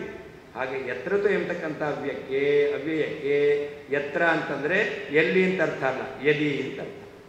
ಯದಿ ಒಂದು ವೇಳೆ ಸರ್ವಂ ಆತ್ಮೈವಾಭೂತ್, ಅವಾಗ ಎಲ್ಲವೂ ಪರಮಾತ್ಮನೇ ಆಗಿದ್ದಾರೆ ಅಂತಂದ್ಬಿಟ್ರೆ ಕಿಂಕೇನ ಪಶ್ಯೇತ್, ಯಾವುದರಿಂದ ಏನು ನೋಡ್ತಾನೆ, ಏನು ಸುಖ ಅನುಭವಿಸ್ತಾನೆ.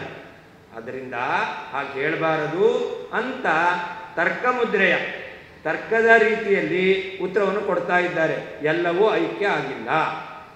ಸರ್ವಂ ಆತ್ಮೈವಾಭೂತ್ ಯದಿ, ಒಂದು ವೇಳೆ ಆತ್ಮ ಒಬ್ಬನೇ ಇದ್ದಾನೆ ಅಂತಾದರೆ ಜೀವನಿಗೆ ಯಾವ ಭೋಗ್ಯವಾದ ಪದಾರ್ಥಗಳೂ ಇಲ್ಲ, ಅಂತಾಗಿ ಜೀವನಿಗೆ ಅನುಭವಿಸ್ಲಿಕ್ಕೇನೂ ಇಲ್ಲ ಅಂತ ಆಗ್ತಿದೆ. ಇಂಥ ಮೋಕ್ಷವನ್ನು ಜೀವ ಬಯಸ್ತಾನ? ಇಲ್ಲ. ಆದ್ದರಿಂದಾಗಿ ಅಲ್ಲಿ ಐಕ್ಯ ಇಲ್ಲ ಅಂತ. ನಾವು ಹೇಳ್ತೇವೆ, ಮಗು ನಾವೆಲ್ಲೋ ಹೊರಗಡೆ ಹೊರಟಿರ್ತೇವೆ, ನಾನು ಬರ್ತೇನೆ ಅಂತ ಹಠ ಮಾಡುತ್ತೆ. ನನ್ನ ಜೊತೆ ಬರ್ತೀಯಾ? ಬಾ ಅಂತ ಅರ್ಥ ಅಲ್ಲ, ಅದಕ್ಕೆ ಬಂದರೆ ಬಡಿತೇನೆ ಅಂತ ಅರ್ಥ ಅಲ್ವಾ. ನಾವು ಬಾಯಿ ಬಿಟ್ಟು ಹೇಳಲ್ಲ, ಬಂದರೆ ಬಡಿತೇನೆ, ಬರಬೇಡ, ಬಡಿತಾ ತಿನ್ನಬಾರ್ದು ಅಂದರೆ ಬರಬೇಡ ಅಂತ ಅರ್ಥ. ಹೌದಲ್ವ? ಬರ್ತೀಯಾ? ನಾವು ವಾಯ್ಸಲ್ಲೇ ಧ್ವನಿಯಲ್ಲೇ ನಾವು ಹೇಳ್ತೇವೆ. ಅಂದರೆ ಏನರ್ಥ? ಬಂದರೆ ಹೊಡಿತೇನೆ, ಹಾಗಾದರೆ ಬರಬೇಡ ಅಂತ ಅರ್ಥ. ಹಾಗೆ ಇಲ್ಲಿಯೂ ಕೂಡ ಯತ್ರತು ಯದಿ, ಒಂದು ವೇಳೆ ಎಲ್ಲವೂ ಆತ್ಮವೇ ಆಗಿದೆ ಅಂತಾದರೆ ಕಿಂಕೇನ ಪಶ್ಯೆ, ಯಾವುದರಿಂದ ಏನನ್ನು ಅನುಭವಿಸಲಿಕ್ಕೆ ಸಾಧ್ಯ, ಅನುಭವಿಸ್ತಾ ಇದ್ದಾನೆ. ಆದ್ದರಿಂದ ವಿಪರ್ಯ ಪರ್ಯವಸಾನ ಮಾಡಬೇಕು. ಅಲ್ಲಿ ಎಲ್ಲವೂ ಆತ್ಮ ಆಗಲಿಲ್ಲ ಅಂತ ಈ ರೀತಿಯಲ್ಲಿ ಯಾವ ಐಕ್ಯವನ್ನು ಹೇಳ್ತಕ್ಕಂಥ ವಾಕ್ಯ ಇದೆಯೋ ಅದು ಕೂಡ ಐಕ್ಯ ಪ್ರತಿಪಾದಕವಾಗಿಲ್ಲ ಎಂಬುದಾಗಿ ಲೋಕವತ ಎಂಬತಕ್ಕಂಥ ಶಬ್ದದಿಂದಲೇ ಉತ್ತರವನ್ನು ಕೊಟ್ಟಿದ್ದಾರೆ. ಅವ್ಯಯಾನಾಂ ಅನೇಕಾರ್ಥತ್ವಾತ್ ತುಶಬ್ದಃ ಏವಾರ್ಥೆ ಅಪಿ ಸಮುಚ್ಚಯೇ ಚಸ್ತ್ವರ್ಥೆ ಇತ್ಯಾದಿ ಲೌಕಿಕ ವಾಕ್ಯವತ್ ಅತ್ರಾಪಿ ಯತ್ರ ಇತ್ಯವ್ಯಯಸ್ಯ, ಯತ್ರ ಎಂಬತಕ್ಕಂಥ ಅವ್ಯಯಕ್ಕೆ ಯದಿ ಇತ್ಯರ್ಥಕತ್ವ ಸಂಭವೇನ, ಯದಿ ಎಂಬತಕ್ಕಂಥ ಅರ್ಥವನ್ನು ಇಟ್ಕೊಳ್ಬೇಕು. ಅವಾಗ ತರ್ಕಮುದ್ರಯ ಯದಿ ವನ್ಯರ್ನ ಸ್ಯಾತ್ ತರ್ಹಿ ಧೂಮಪಿ ನ ಸ್ಯಾತ್ ಅಂತ ಹೇಳ್ತೇವೆ. ವನ್ನಿ ಇಲ್ಲ ಅಂತಾಗಿದ್ರೆ ಧೂಮು ಇರ್ತಿರ್ಲಿಲ್ಲ, ಅಲ್ಲಿ ಮುಗಿಸ್ಬಾರ್ದು. ಧೂಮ ಇದೆ, ಆದ್ದರಿಂದ ವನ್ನಿ ಇದೆ ಅಂತ ಹೇಳ್ತೇವೆ. ಪರ್ವತಃ ವನ್ಯಮ ಧೂಮ, ಅದಕ್ಕೆ ಆಕ್ಷೇಪ ಮಾಡ್ತಾರೆ. ಹೊಗೆ ಇರಲಿ, ಬೆಂಕಿ ಬೇಡ, ಅದಕ್ಕೆ ತರ್ಕ ಹೇಳೋದು. ಒಂದು ವೇಳೆ ಬೆಂಕಿ ಇಲ್ಲ ಅಂತಾದರೆ ಧೂಮು ಇರ್ತಿರ್ಲಿಲ್ಲ. ಧೂಮ ಇಲ್ಲ ಅಂತ ಹೇಳೋದಲ್ಲ, ಧೂಮ ಇರ್ತಿರ್ಲಿಲ್ಲ. ಮುಂದೇನು ಹೇಳಬೇಕು? ಅವನು ಹೇಳಿದ್ದಾರೆ ಧೂಮಸ್ತಿಷ್ಠತು, ಹಾಗಾದರೆ ನೀನು ಹೊಗೆ ಇರಲಿ ಅಂತ ಒಪ್ಕೊಂಡಿದೀಯ, ಅಂದೇನಾಗಬೇಕು? ಬೆಂಕಿ ಇರಲೇಬೇಕು ಅಂತ ಹೇಳ್ತೇವೆ. ಇದು ತರ್ಕ. ಹಾಗಿಲ್ಲೂ ಕೂಡ ಒಂದು ವೇಳೆ ಆತ್ಮ ಎಲ್ಲವೂ ಒಂದೇ ಆಗಿದೆ, ಐಕ್ಯವೇ ಇದೆ ಅಂತಾದರೆ, ಭಿನ್ನವಾದದ್ದಿಲ್ಲ ಅಂತಾದರೆ ಅವಾಗ ಯಾರು ಯಾವುದರಿಂದ ಏನನ್ನು ಅನುಭವಿಸ್ತಾ ಇದ್ರು ಅಂತ ಅನುಭವಿಸ್ತಾ ಇದ್ದಾರೆ. ಆದ್ದರಿಂದ ಐಕ್ಯ ಇಲ್ಲ ಅಂತ ಹೇಳಿದಂತೆ ಆಯಿತು. ತರ್ಕಮುದ್ರಯ ವಾಕ್ಯ ಪ್ರವೃತ್ತಿ ಸ್ಯಾತಿತಿ ಸೂತ್ರಖಂಡೇನ ತಸ್ಯಾಪಿ ವಾಕ್ಯಸ್ಯ ಗತೇ ವಕ್ತುಂ ಶಕ್ಯತ್ವ. ಅದನ್ನು ಸ್ಯಾಲ್ಲೋಕವತೆ ಎಂಬತಕ್ಕಂಥ ಸೂತ್ರ ಭಾಗದಿಂದಲೇ ಆ ವಾಕ್ಯಕ್ಕೂ ಅರ್ಥವನ್ನು ಹೇಳಿದ್ದಾರೆ. ಪ್ರಸಿದ್ಧಾರ್ಥ ಪರಿತ್ಯಾಗೆ ಕಿಂ ಕಾರಣಂ, ಸರಿ, ಪ್ರಸಿದ್ಧವಾಗಿರ್ತಕ್ಕಂಥ ಅರ್ಥ ಅದನ್ನು ಬಿಡ್ಲಿಕ್ಕೇನು ಕಾರಣ? ಇತ್ಯತ್ರಾಪಿ ತತ್ಪದಸ್ಯ ಪ್ರಸಿದ್ಧಾರ್ಥ ಪರಿತ್ಯಾಗೇನ ತತ್ರತ್ಯ ಪ್ರಸಿದ್ಧಾರ್ಥ ಕಥಕತ್ವಾದಿ ಕಥಕತ್ವ ಪ್ರಸಿದ್ಧಾರ್ಥ ಕಥಕತ್ವಾದಿ ಲೋಕವತ್ ಸ್ಯಾದಿತ್ಯವ ಉತ್ತರಂ.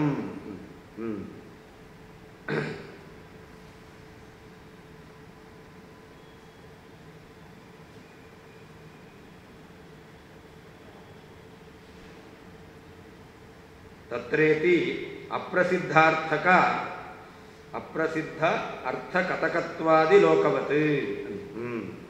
ಅಲ್ಲ, ಹಾಗೆ ಹೇಳ್ಬೋದಾಗಿತ್ತಲ್ಲ. ಶ್ರುತಿಯಲ್ಲಿ ಯತ್ರತು ಸರ್ವಂ ಆತ್ಮೈವಾಭೂತ್ ಎಂಬುದಾಗಿ ಯತ್ರ ಶಬ್ದವನ್ನು ಪ್ರಯೋಗ ಮಾಡಿದೆ ಶ್ರುತಿ. ಅದು ಬಿಟ್ಟು ಯದಿ ಅಂತಂದರೆ ಹೇಳ್ಬೋದಾಗಿತ್ತಲ್ಲ. ಹಾಗಾದರೆ ಯತ್ರ ಎಂಬತಕ್ಕಂಥ ಶಬ್ದಕ್ಕೆ ಪ್ರಸಿದ್ಧವಾದಂಥ ಎಲ್ಲಿ ಎಂಬತಕ್ಕಂಥ ಅರ್ಥವನ್ನು ಬಿಟ್ಟು ಯದಿ ಎಂಬತಕ್ಕಂಥ ಅರ್ಥವನ್ನು ಗ್ರಹಣ ಮಾಡ್ತೀರಾ ಅಂತಾದರೆ ಪ್ರಸಿದ್ಧ ಅರ್ಥವನ್ನು ಬಿಟ್ಟಂತೆ ಆಯಿತು. ಯತ್ರ ಅನ್ನೋದಕ್ಕೆ ಎಲ್ಲಿ ಅಂತ ಅರ್ಥ, ಆ ಅರ್ಥವನ್ನು ಬಿಟ್ಟಂತೆ ಆಯಿತು. ನೀವು ಯದಿ ಎಂಬತಕ್ಕಂಥ ಅರ್ಥ ಸ್ವೀಕಾರ ಮಾಡಿದ, ಅಪ್ರಸಿದ್ಧಾರ್ಥವನ್ನು ನೀವು ಸ್ವೀಕಾರ ಮಾಡಿದ್ದೀರಾ. ಇದು ಯಾಕೆ? ಪ್ರಸಿದ್ಧಾರ್ಥ ಪರಿತ್ಯಾಗೆ ಕಿಂ ಕಾರಣಂ? ಪ್ರಸಿದ್ಧವಾದ ಅರ್ಥವನ್ನು ಯತ್ರ ಎಂಬಲ್ಲಿ ಆ ತ್ಯಾಗ ಮಾಡಿ ಯಾಕೆ ಅಂತಂದರೆ ಅದಕ್ಕೂ ಕೂಡ ಇತ್ಯತ್ರಾಪಿ ತತ್ಪದಸ್ಯ ಪ್ರಸಿದ್ಧಾರ್ಥ ಪರಿತ್ಯಾಗೇನ ತತ್ರ ಇತಿ ಅಪ್ರಸಿದ್ಧಾರ್ಥ ಕಥಕತ್ವಾದಿ ಲೋಕವತ್ ಅಂತ. ಅದಕ್ಕೂ ಕೂಡ ಲೋಕವತ್ ಅಂತಲೇ ಉತ್ತರ. ಹೇಗೆ ಅಂತಂದರೆ ಅಲ್ಲಿ ಅಪಿಶಬ್ದ ಸಮುಚ್ಚಯ ಅಂತ ಹೇಳ್ತೇವೆ. ಹಾಗಾದರೆ ಸಮುಚ್ಚಯಾರ್ಥಕವಾದ ಚಶಬ್ದವನ್ನೇ ಹೇಳಲಿಕ್ಕೆ ಬಂದಾಗ ಅಪಿಶಬ್ದವನ್ನು ಹೇಳಿ ಅದಕ್ಕೆ ಸಮುಚ್ಚಯ ಅಂತ ಅರ್ಥ ಯಾಕೆ ಹೇಳಬೇಕು?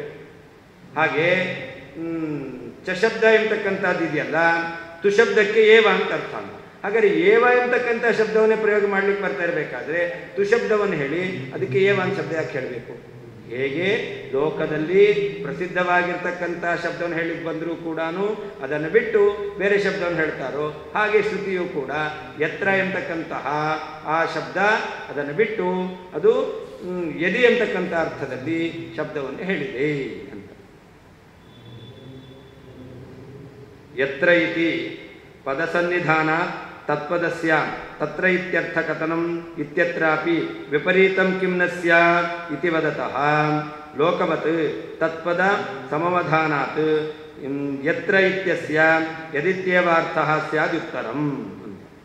ಅಲ್ಲ, ಯತ್ರ ಎಂಬತಕ್ಕಂತಹ ಪದ ಇದೆ, ಆದ್ದರಿಂದ ತತ್ರ ಎಂಬತಕ್ಕಂತಹ ಪದವನ್ನು ನಾವಿಟ್ಕೊಳ್ತೇವೆ. ಯಾಕೆ ತತ್ರ ಅಂತ ಪದವನ್ನು ಇಟ್ಕೊಳ್ಬಾರದು ಅಂತಂದರೆ ಅದಕ್ಕೆ ಹೇಳ್ತಾರೆ ಲೋಕವತ್ ಅಂತ. ಅಂದರೆ ತತ್ಪದ ಸಮವಧಾನಾತ್ ಯತ್ರ ಇತ್ಯಸ್ಯ ಯದಿತ್ಯೇವಾರ್ಥ ಇತಿ ಕಿಂ ನ ಸ್ಯಾತ್ ಅಂತ.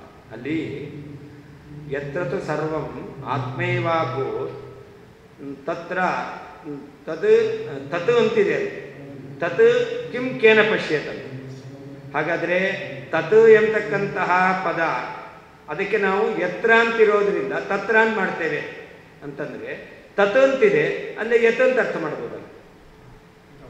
ಈಗ ತತ್ರ ಯತ್ರ ಅಂತ ಶಬ್ದ ಇದೆ, ಆದ್ದರಿಂದ ಅಲ್ಲಿ ತತ್ರ ಅಂತ ನಾವು ಅರ್ಥ ಮಾಡ್ತೇವೆ ಅಂತಂದರೆ ಅದಕ್ಕೆ ಪ್ರತ್ಯುತ್ತರವನ್ನು ಕೊಡ್ತಾರೆ. ತತ್ವಂತ ಪದ ಇದೆ, ಆದ್ದರಿಂದ ಅದಕ್ಕೆ ತತ್ವಂತ ಅರ್ಥ ಮಾಡಿದ ಮೇಲೆ ಯತನೋದಕ್ಕೆ ಯತ್ರ ಅನ್ನೋದಕ್ಕೆ ಯತಂತ ಅರ್ಥ ಮಾಡಿ ಅದನ್ನು ನೀವು ಯಾಕೆ ನೀವು ಯತ್ರ ಅನ್ನೋ ಅರ್ಥವನ್ನು ಹೇಳ್ತೀರಾ? ಹೇಗೆ ಎರಡು ಬೇರೆ ಬೇರೆ ಪದ ಇದ್ದಾಗ ಒಂದು ಪದವನ್ನು ಇಟ್ಕೊಂಡು ಅದಕ್ಕೆ ಸಮಾನವಾದ ಅರ್ಥವನ್ನು ಇನ್ನೊಂದು ಪದಕ್ಕೆ ಹೇಳಬೇಕು ಅಂತಾದರೆ ಇನ್ನೊಂದು ಪದವನ್ನು ಇಟ್ಕೊಂಡು ಅದಕ್ಕೆ ಸರಿಯಾದ ಅರ್ಥವನ್ನು ಆ ಪದಕ್ಕೆ ಯಾಕೆ ಹೇಳಬಾರದು? ಅದರಿಂದಾಗಿ ನೀವು ಹೇಳುವ ರೀತಿಯಲ್ಲಿ ಯತ್ರ ಮೋಕ್ಷದಲ್ಲಿ ಸರ್ವಾಂ ಆತ್ಮೈವಾಭವತ್ ಎಂಬುದಾಗಿ ಅರ್ಥ ಹೇಳಲಿಕ್ಕೆ ಬರುವುದಿಲ್ಲ.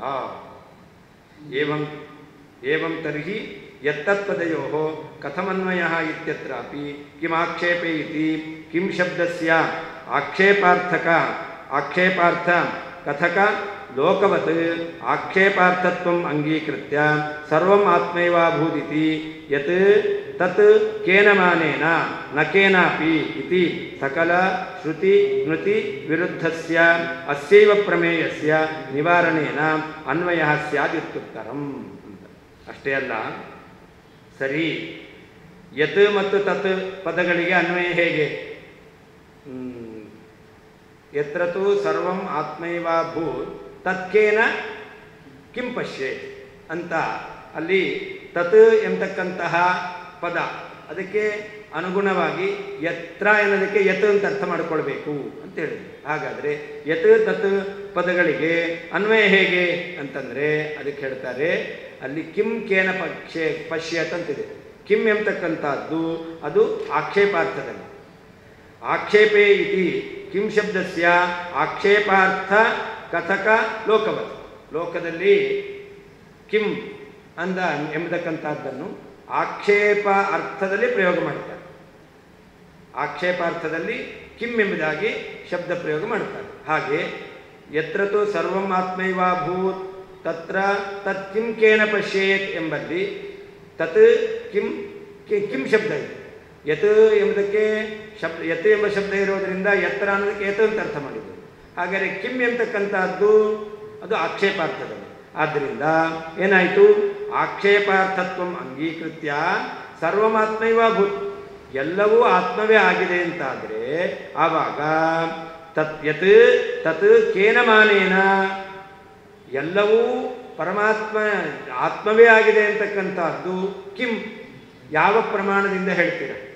ಯತ್ ಸರ್ವಂ ಆತ್ಮೇವಾಭೂತಿತಿ ತತ್ ಕಿಂ, ಅದು ಯಾವ ಪ್ರಮಾಣದಿಂದ ಅಂತ ಆಕ್ಷೇಪ ಮಾಡ್ತಾರೆ. ಅರ್ಥಾತ್ ನಕೇನ, ಯಾವ ಪ್ರಮಾಣದಿಂದಲೂ ಎಲ್ಲವೂ ಆತ್ಮವೇ ಆಗಿದೆ ಅಂತ ಹೇಳಲಿಕ್ಕೆ ಬರೋದಿಲ್ಲ. ಆದ್ದರಿಂದಾಗಿ ಐಕ್ಯ ಇಲ್ಲ ಎಂಬುದಾಗಿಯೂ ಕೂಡ ಅರ್ಥವನ್ನು ಮಾಡುತ್ತೆ. ಯತ್ ತತ್ ಅಂತ ಅರ್ಥ ಪದವನ್ನು ಇಟ್ಕೊಂಡ್ರೂ ಕೂಡ ಯತ್ ಸರ್ವಂ ಆತ್ಮೈವಾಭೂತ್ ಇತಿ ತತ್ ಕಿಂ, ಕಿಂ ಅಂದ್ರೇನು? ಕೇನ ಮಾನೇನ, ಆ ವಿಷಯದಲ್ಲಿ ಏನು ಪ್ರಮಾಣ? ಪ್ರಮಾಣ ಇಲ್ಲ. ನಕೇನ, ಯಾವ ಪ್ರಮಾಣವೂ ಇಲ್ಲ. ಆದ್ದರಿಂದಾಗಿ ಎಲ್ಲವೂ ಆತ್ಮವೇ ಆಯಿತು ಅಂತ ಹೇಳಲಿಕ್ಕೆ ಬರುವುದಿಲ್ಲ. ಸಕಲ ಶ್ರುತಿ ಸ್ಮೃತಿ ವಿರುದ್ಧಸ್ಯ ಅಸ್ಯೈವ ಪ್ರಮೇಯಸ್ಯ ನಿವಾರಣೆ. ಸಕಲ ಶ್ರುತಿ ಸ್ಮೃತಿಗಳಿಂದ ವಿರುದ್ಧವಾಗಿರ್ತಕ್ಕಂಥದ್ದು ಜೀವಬ್ರಹ್ಮರ ಅಭೇದ, ಅದನ್ನು ನಿರಾಕರಣೆ ಮಾಡಲಿಕ್ಕೋಸ್ಕರವೇ ಈ ಅರ್ಥ, ಈ ಸೂತ್ರ ಎಂಬತಕ್ಕಂಥದ್ದು ಹೊರಟಿದೆ ಎಂಬುದಾಗಿ ಹೇಳಬೇಕು. ನ ಕೇವಲಮೇತಾವತ್, ಇಷ್ಟು ಮಾತ್ರ ಅಲ್ಲ. ತಥಾ ಸತಿ ಕಂ ಪಶ್ಯೇತ್ ಕಂ ಜಿಘ್ರೇತ್ ಇತಿ ಲಿಂಗ ತರ್ಕಮುದ್ರಯ ಪ್ರವೃತ್ತವಾಕ್ಯಸ್ಯ ಪ್ರತಿತರ್ಕಪರಾಹತ್ಯ ಪರಪರಾಭಾವ ಪ್ರತಿತರ್ಕಪರಾಹತ್ಯ ಪರಪರಾಭಾವಕ ವಾವದೂಕಲೋಕವತೆ ಪ್ರವೃತ್ಯ ತ್ವದುಕ್ತ ಪ್ರಮೇಯಸ್ಯ ಪ್ರತಿತರ್ಕ ಪರಾಹತಿಶ್ಚ ಸ್ಯಾದಿತಿ ಯೋಜನಾ. ಅಷ್ಟೇ ಅಲ್ಲ, ಕಂ ಪಶ್ಯೇತ್ ಕಂ ಜಿಘ್ರೇತ್ ಎಂಬತಕ್ಕಂಥ ವಾಕ್ಯ ಇದೆ. ಇದೆಲ್ಲವನ್ನೂ ಕೂಡ ಲಿಂಗ್ ಇದೆ, ಅಂದರೆ ವಿಧಿಲಿಂಗ್ ಇರೋದು, ಅದನ್ನು ತರ್ಕಮುದ್ರೆ ಇಟ್ಕೊಳ್ಬೇಕು. ನಾವು ಹೇಳಿದೇವಲ್ಲ, ಯದಿ ವನ್ನಿರ್ನಸ್ಯ ತರಿ ಧೂಮೋಪಿನಸ್ಯ ಅಂತ ಹೇಳ್ತೇವೆ. ಹಾಗಾದ್ರೆ ಅಲ್ಲೇನು ಮಾಡಬೇಕು? ಅದನ್ನು ವಿಪರ್ಯ ಪರ್ಯಾಸ ಮಾಡಬೇಕು. ಅಸ್ತಿ ಚ ಧೂಮಃ ತಸ್ಮಾದ್ ವನ್ನಿಹಿ ಅಂತ. ಹಾಗೆ ಇಲ್ಲಿಯೂ ಕೂಡ ತರ್ಕಮುದ್ರೆ, ತರ್ಕ ಕ್ರಮದಲ್ಲಿ ಈ ವಾಕ್ಯ ಎಂಬತಕ್ಕಂಥದ್ದು ಪ್ರವೃತ್ತಿ ಆಗಿದೆ. ಆದ್ದರಿಂದ ಪ್ರತಿತರ್ಕ ಪರಾಹತಿ ಕಿಂ ಕೇನ ಪಶ್ಯೇತ್, ಯಾವುದರಿಂದ ಏನನ್ನು ನೋಡಿಯಾನು, ಎಲ್ಲವೂ ಒಂದೇ ಆಗಿದ್ದರೆ ಯಾವುದರಿಂದ ಏನೂ ನೋಡಲಿಕ್ಕಾಗ್ತಿರ್ಲಿಲ್ಲ. ಏನೂ ಅನುಭವ ಇಲ್ಲದೆ ಇರತಕ್ಕಂಥದ್ದು ಮೋಕ್ಷವೇ ಆಗ್ತಿರಲಿಲ್ಲ ಅಂತ ಈ ರೀತಿಯಲ್ಲಿ ಪ್ರತಿ ತರ್ಕ ಪರಾಹತಿ ಎಂಬತಕ್ಕಂಥದ್ದು ಇದೆ. ಆದ್ದರಿಂದ ಏನಾಯಿತು? ಪರ ಅಪರ ಅಭಾವ, ಪರವಸ್ತು ಇಲ್ಲ ಅಪರವಸ್ತುವು ಇಲ್ಲ ಎಂಬುದಾಗಿ, ಯಾವುದೂ ಇಲ್ಲ ಎಂಬುದಾಗಿ ಹೇಳ್ತಕ್ಕಂತಹ ವಾವದೂಕ ಲೋಕವತ್, ಬರೀ ಬಾಯಿಯಿಂದ ಹೇಳ್ತಕ್ಕಂಥದ್ದು. ವಾವದೂಕ ಅಂತಂದರೆ ನಾವು ಹೇಳ್ತೇವಲ್ಲ, ಬರೀ ಬಾಯಿ ಮೇಲೆ ಮಾಡ್ತಾನೆ, ಈ ರೀತಿಯಾದಂತಹ ವಾಕ್ಯದಂತೆ ಆಗ್ತಿತ್ತು. ಆದ್ದರಿಂದ ತ್ವದುಕ್ತ ಪ್ರಮೇಯಸ್ಯ ಪ್ರತಿತರ್ಕ ಪರಾಹತಿಶ್ಚ ಸ್ಯಾದಿತಿ ಯೋಜನಾ. ಅದನ್ನು ನೀನು ಹೇಳ್ತಕ್ಕಂತಹ ಸರ್ವಮಾತ್ಮೈವಾಭೂತ್, ಏನೂ ಇರಲಿಲ್ಲ ಎಂತಕ್ಕಂಥದ್ದಕ್ಕೆ ಅವಾಗ ತರ್ಕಪರಾಹತಿಯು ಕೂಡ ಬರ್ತಾ ಇದೆ ಎಂಬುದಾಗಿ ಇನ್ನೊಂದು ಅರ್ಥವನ್ನು ಹೇಳಬೇಕು. ಅಪಿಚ ತರ್ಕಸ್ಯ ವಿಪರ್ಯೇ ಪರ್ಯವಸಾನ ನಿಯಮಾಂಗೀಕಾರಿ ಲೋಕವತ್ ಪಶ್ಯತಿ ಜಿಘ್ರತಿ ಚ ಇತಿ ವಾಕ್ಯ ಪರ್ಯವಸಾನ ಅವಶ್ಯಂ ಭಾವೇನ ಮೌಕ್ತ ವಿಷಯ ದರ್ಶನ ಘ್ರಾಣನಾದಿ ಪ್ರತಿಪಾದಕ ಪ್ರಮಾಣ ವಿರೋಧ ಸ್ಯಾದಿತ್ಯಪರ ಯೋಜನಾ. ಅಷ್ಟೇ ಅಲ್ಲ, ತರ್ಕವಾಕ್ಯಕ್ಕೆ ವಿಪರ್ಯ ಪರ್ಯವಸಾನ ಮಾಡಬೇಕು. ಕಿಂ ಕೇನ ಜಿಘ್ರೇತ್ ಅಂತಂದರೆ ಜಿಘ್ರತಿ ಪಶ್ಯತಿ ಅಂತ ಇಟ್ಕೊಳ್ಬೇಕು. ಅವನು ಆಘ್ರಾಣಿಸ್ತಾನೆ, ನೋಡ್ತಾನೆ, ಎಲ್ಲ ಅನುಭವವನ್ನು ಅನುಭವಿಸ್ತಾ ಇದ್ದಾನೆ ಎಂಬುದಾಗಿ ವಾಕ್ಯವನ್ನು ಪರ್ಯವಸಾನ ಮಾಡಬೇಕು. ಈ ರೀತಿಯಾಗಿ ವಿಪರ್ಯ ಪರ್ಯವಸಾನ ಮಾಡಿದಾಗ ಅವಾಗೇನಾಯಿತು? ಮುಕ್ತಿಯಲ್ಲಿ ದರ್ಶನ ಇದೆ, ಆಘ್ರಾಣ ಇದೆ ಎಂಬುದಾಗಿ ಸಿದ್ಧವಾಗ್ತಾ ಇದೆ. ಒಂದು ವೇಳೆ ಒಪ್ಪಲಿಲ್ಲ ಅಂತಾದರೆ ಮುಕ್ತಿಯಲ್ಲಿ ಏನು ಶ್ರುತಿ ಹೇಳ್ತಾ ಇದೆ, ಆ ಜೀವ ಸುಖವನ್ನು ಅನುಭವಿಸ್ತಾನೆ ಅಂತ.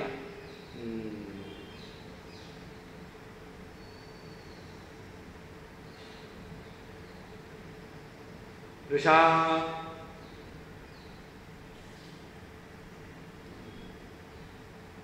ಗಾಯತ್ರಂತೋ ಗಾಯತಿ ಚಕ್ವರೀಷು ಋಚಾಂ ಪುಪುಷ್ವಾನ್ ಪೋಷಮಾಸ್ತೆ ಪುಪುಷ್ವಾನ್ ಗಾಯತ್ರಂವೋ ಗಾಯತಿ ಚಕ್ವರೀಷು. ಒಬ್ಬ ಬ್ರಹ್ಮ ಋಂಗ್ಮಂತ್ರವನ್ನು ಹೇಳ್ತಾ ಇದ್ದಾನೆ, ಇನ್ನೊಬ್ಬ ಬ್ರಹ್ಮ ಅವನು ಗಾಯತ್ರಿ ಸಾಮ ಅವನು ಗಾನ ಮಾಡ್ತಾ ಇದ್ದಾನೆ. ಈ ಗಾನ ಕರ್ತೃತ್ವ ಬರಬೇಕಾದ್ರೆ ವಾಗೀಂದ್ರಿಯ ಇರಬೇಕು. ಶ್ರುತಿ ಹೇಳ್ತಾ ಇದೆ, ಒಬ್ಬ ಬ್ರಹ್ಮ ಋಂಗ್ಮಂತ್ರವನ್ನು ಹೇಳ್ತಾನೆ, ಇನ್ನೊಬ್ಬ ಬ್ರಹ್ಮ ಸಾಮ ಮಂತ್ರವನ್ನು ಹೇಳ್ತಾನೆ ಅಂತ. ಈ ರೀತಿಯಾಗಿರ್ತಕ್ಕಂಥ ಭೋಗ ಅಷ್ಟೇ ಅಲ್ಲದೇನೆ ಭೋಗವನ್ನು ಹೇಳ್ತಕ್ಕಂತಹ ಶ್ರುತಿವಾಕ್ಯ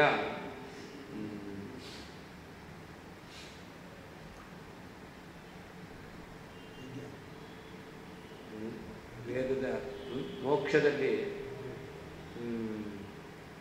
ಭೋಗವನ್ನು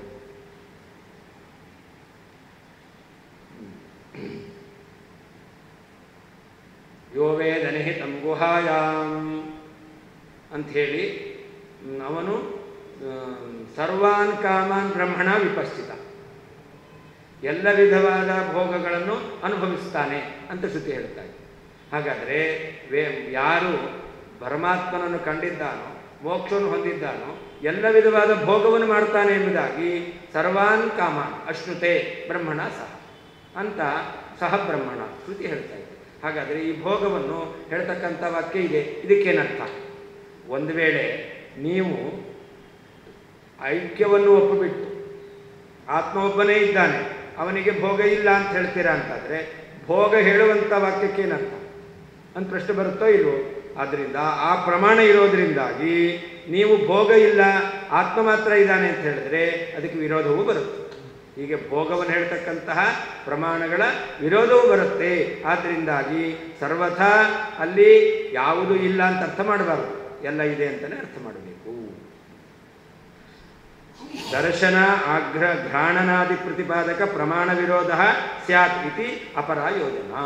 ಒಂದು ವೇಳೆ ಮೋಕ್ಷದಲ್ಲಿ ಭೋಗವೇ ಇಲ್ಲ, ಬರೀ ಆತ್ಮ ಮಾತ್ರ ಇದ್ದಾನೆ ಅಂತ ಹೇಳಿದ್ರೆ ಅವಾಗ ಭೋಗವನ್ನು ಹೇಳ್ತಕ್ಕಂಥ ಪ್ರಮಾಣಗಳಿಂದ ವಿರೋಧವೂ ಬರುತ್ತೆ. ಅಶ್ನುತೆ ಸರ್ವಾನ್ ಕಾಮಾನ್ ಶ್ರುತಿ.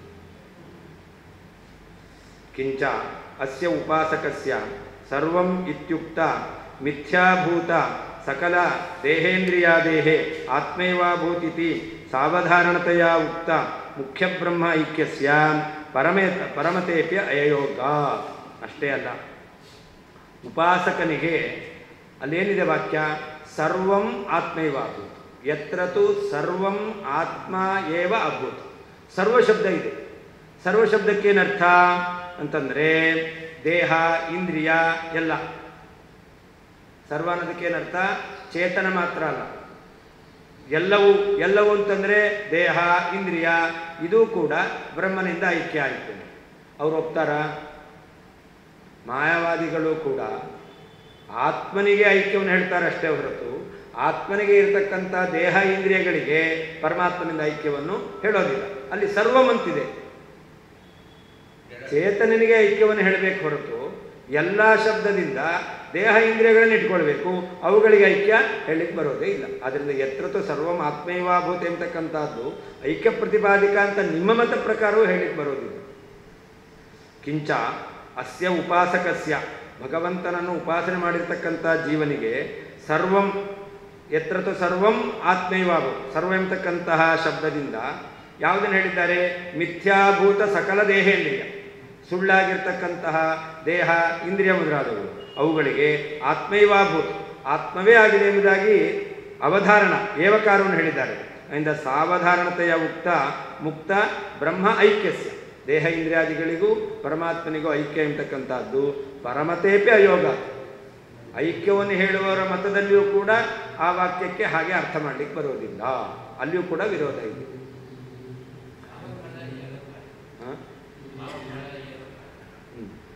ಸಾವಧಾರಣ ಅಂದರೆ ಅದೇ ಎಂಬುದಾಗಿ ದೃಢವಾಗಿ ಹೇಳ್ತಕ್ಕಂಥದ್ದು. ಬರಲೇಬೇಕು ಅಂತ ಹೇಳ್ತೇವಲ್ಲ, ಅದು ಅವಧಾರಣ. ಅದು ಏವಕಾರ, ಏವ ಆತ್ಮ ಏವ ಅಭೂತ್, ಸರ್ವಂ ಆತ್ಮೈವ ಅಭೂತ್ ಅಂತ ಶ್ರುತಿ ಇರೋದು. ಆತ್ಮ ಏವ ಅಂತ ಏವಕಾರ ಇದೆ, ಏವ ಶಬ್ದ ಇದೆ, ಅದಕ್ಕೆ ಅವಧಾರಣ ಅಂತ ಅರ್ಥ. ಆತ್ಮನೇ ಆಗ್ತಾನೆ, ಆತ್ಮನೇ ಆಗ್ತಾನೆ ಅಂತಂದರೆ ಯಾವುದು? ಸರ್ವಂ. ಸರ್ವ ಅಂತಂದರೆ ದೇಹ ಇಂದ್ರಿಯ, ಅದು ಆತ್ಮನೇ ಆಗ್ತಾನೆ ಅಂತ ಅವರು ಒಪ್ಪಿಲ್ಲ. ಆತ್ಮನಾಗ್ತಾನೆ, ದೇಹ ಇಂದ್ರಿಯಗಳು ಅದೆಲ್ಲ ಮಿಥ್ಯ, ಅದಕ್ಕೆ ಪರಮಾತ್ಮನಿಂದ ಅಭೇದವನ್ನು ಅವರು ಒಪ್ಪಿಲ್ಲ. ಇದು ಜಡ, ಅದಕ್ಕೆ ಅಭೇದವನ್ನು ಒಪ್ಪಿಲ್ಲ, ವಿರೋಧ ಬರುತ್ತದೆ. ಆತ್ಮವ್ಯತಿರೇಕೇಣ ಕಿಮಪಿ ನಾಸ್ತಿ ಇತ್ಯರ್ಥ ಇತಿ ಅಮುಖ್ಯಾರ್ಥಕಥಕ ಮಾಯಿಲೋಕವತ್ ಅಸ್ಮಾಕಮಪಿ ಬ್ರಹ್ಮಪ್ರೇರಣಾಮಂತರೇಣ ಕಿಮಪಿ ನಾಭೂತ್ ತತ್ರ ಕೇನ ಕಂ ಸ್ವಾತಂತ್ರ್ಯೇಣ ಪಶ್ಯೇತ್ ಇತ್ಯರ್ಥಃ ಸ್ಯಾತ್. ಹಾಗಾದರೆ ಆತ್ಮವ್ಯತಿರೇಕೇಣ ಕಿಮಪಿ ನಾಸ್ತಿ ಎಂಬುದಾಗಿ ಅರ್ಥ ಹೇಳಲಿಕ್ಕೆ ಬರಲ್ಲ. ಇತಿ ಅಮುಖ್ಯಾರ್ಥಕಥಕ ಮಾಯಿಲೋಕವತ್, ಪರಮಾತ್ಮನನ್ನು ಬಿಟ್ಟು ಬೇರೆ ಏನೂ ಇರಲಿಲ್ಲ ಅಂತ ಅವ್ರ ಅರ್ಥ ಹೇಳಬೇಕು. ಆ ರೀತಿ ಅರ್ಥ ಹೇಳ್ತೀರಾ ಅಂದರೆ ನಾವೇನು ಹೇಳ್ತೇವೆ? ಬ್ರಹ್ಮ ಪ್ರೇರಣ ಮಂತ್ರೇಣ ತತ್ರ ಕಿಂ ಕೇನ ಪಶ್ಯೇತ್, ಭಗವಂತನ ಪ್ರೇರಣೆ ಇಲ್ಲದೇನೆ ಏನು ನೋಡಿಯಾನ? ಸ್ವತಂತ್ರವಾಗಿ ಏನನ್ನು ನೋಡಲಿಕ್ಕಾಗೋದಿಲ್ಲ, ಎಲ್ಲವನ್ನೂ ನೋಡ್ತಾನೆ, ಭಗವಂತನ ಪ್ರೇರಣೆಯಿಂದ ನೋಡ್ತಾನೆ, ಏನು ನೋಡೋದೇ ಇಲ್ಲ ಅಂತ ಅರ್ಥ ಅಲ್ಲ. ಅಂದರೆ ಅಲ್ಲಿ ಯಾವ ರೀತಿಯಲ್ಲಿ ನೀವು ಆತ್ಮವ್ಯತಿರೇಕೇಣ ಅಂತ ಅರ್ಥ ಮಾಡ್ಕೋಬೇಕು. ಆತ್ಮವ್ಯತಿರೇಕೇಣ ಯಾವುದೂ ಇಲ್ಲ ಅಂತ ಅರ್ಥ ಮಾಡಬೇಕು. ಅದಕ್ಕೆ ನಾವೇನು ಮಾಡ್ತೇವೆ?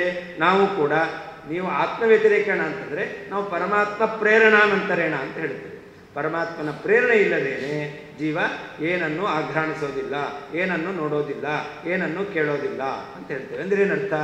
ಮೋಕ್ಷದಲ್ಲಿ ಸ್ವಾತಂತ್ರ್ಯ ಇಲ್ಲ, ಪರಮಾತ್ಮನ ಅಧೀನನೇ ಆಗಿರ್ತಾನೆ ಅಂತ ಅರ್ಥವನ್ನು ಹೇಳದಂತೆ ಆಯಿತು.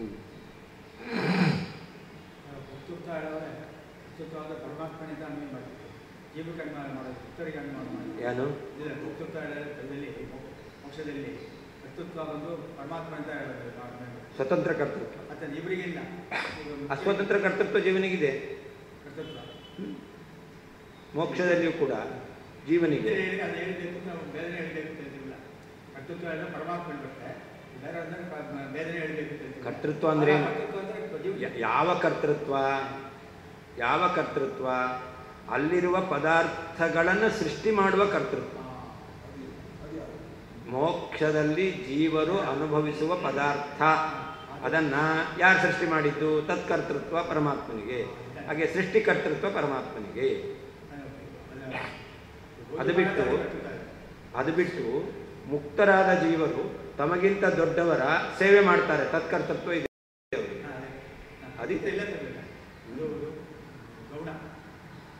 ಇಲ್ಲಿ ಕರ್ತೃತ್ವ ಅಂದರೆ ಆ ಪದಾರ್ಥಗಳನ್ನು ಸೃಷ್ಟಿ ಮಾಡುವುದು.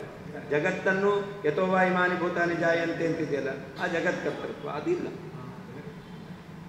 ಸರ್ವಥಾ ಕರ್ತೃತ್ವ ಇಲ್ಲ ಅಂತ ಹೇಳ.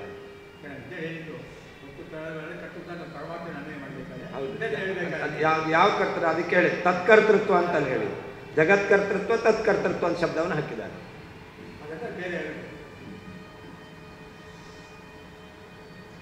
ತೇನ ಚ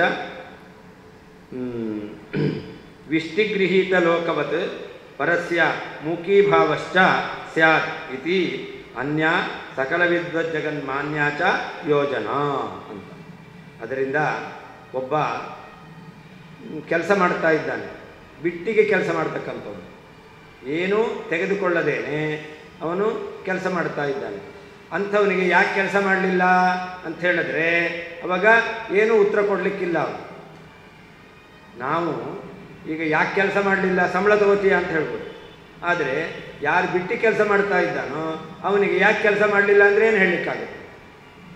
ಏನು ಉತ್ತರ ಕೊಡಲಿಕ್ಕಾಗೋದಿಲ್ಲ. ಆದ್ದರಿಂದ ವಿಷ್ಟಿಗೃಹೀತ ಲೋಕವತ್, ಯಾರು ಬಿಟ್ಟು ಕೆಲಸವನ್ನು ಮಾಡ್ತಾ ಇದ್ದಾನೋ ಅವನಂತೆ ಪರಸ್ಯ ಮೂಕೀಭಾವ ಸ್ಯಾತ್, ಅವನು ಬಾಯಿ ಮುಚ್ಕೊಂಡಿರಬೇಕು. ಯಾಕೆ ಕೆಲಸ ಮಾಡಲಿಲ್ಲ ಅಂತಂದರೆ ನೀವೇ ನಂಗೆ ಹಣ ಕೊಡ್ತೀರಾ ಅಂತ ಅವನು ಕೇಳೋಂಗಿಲ್ಲ.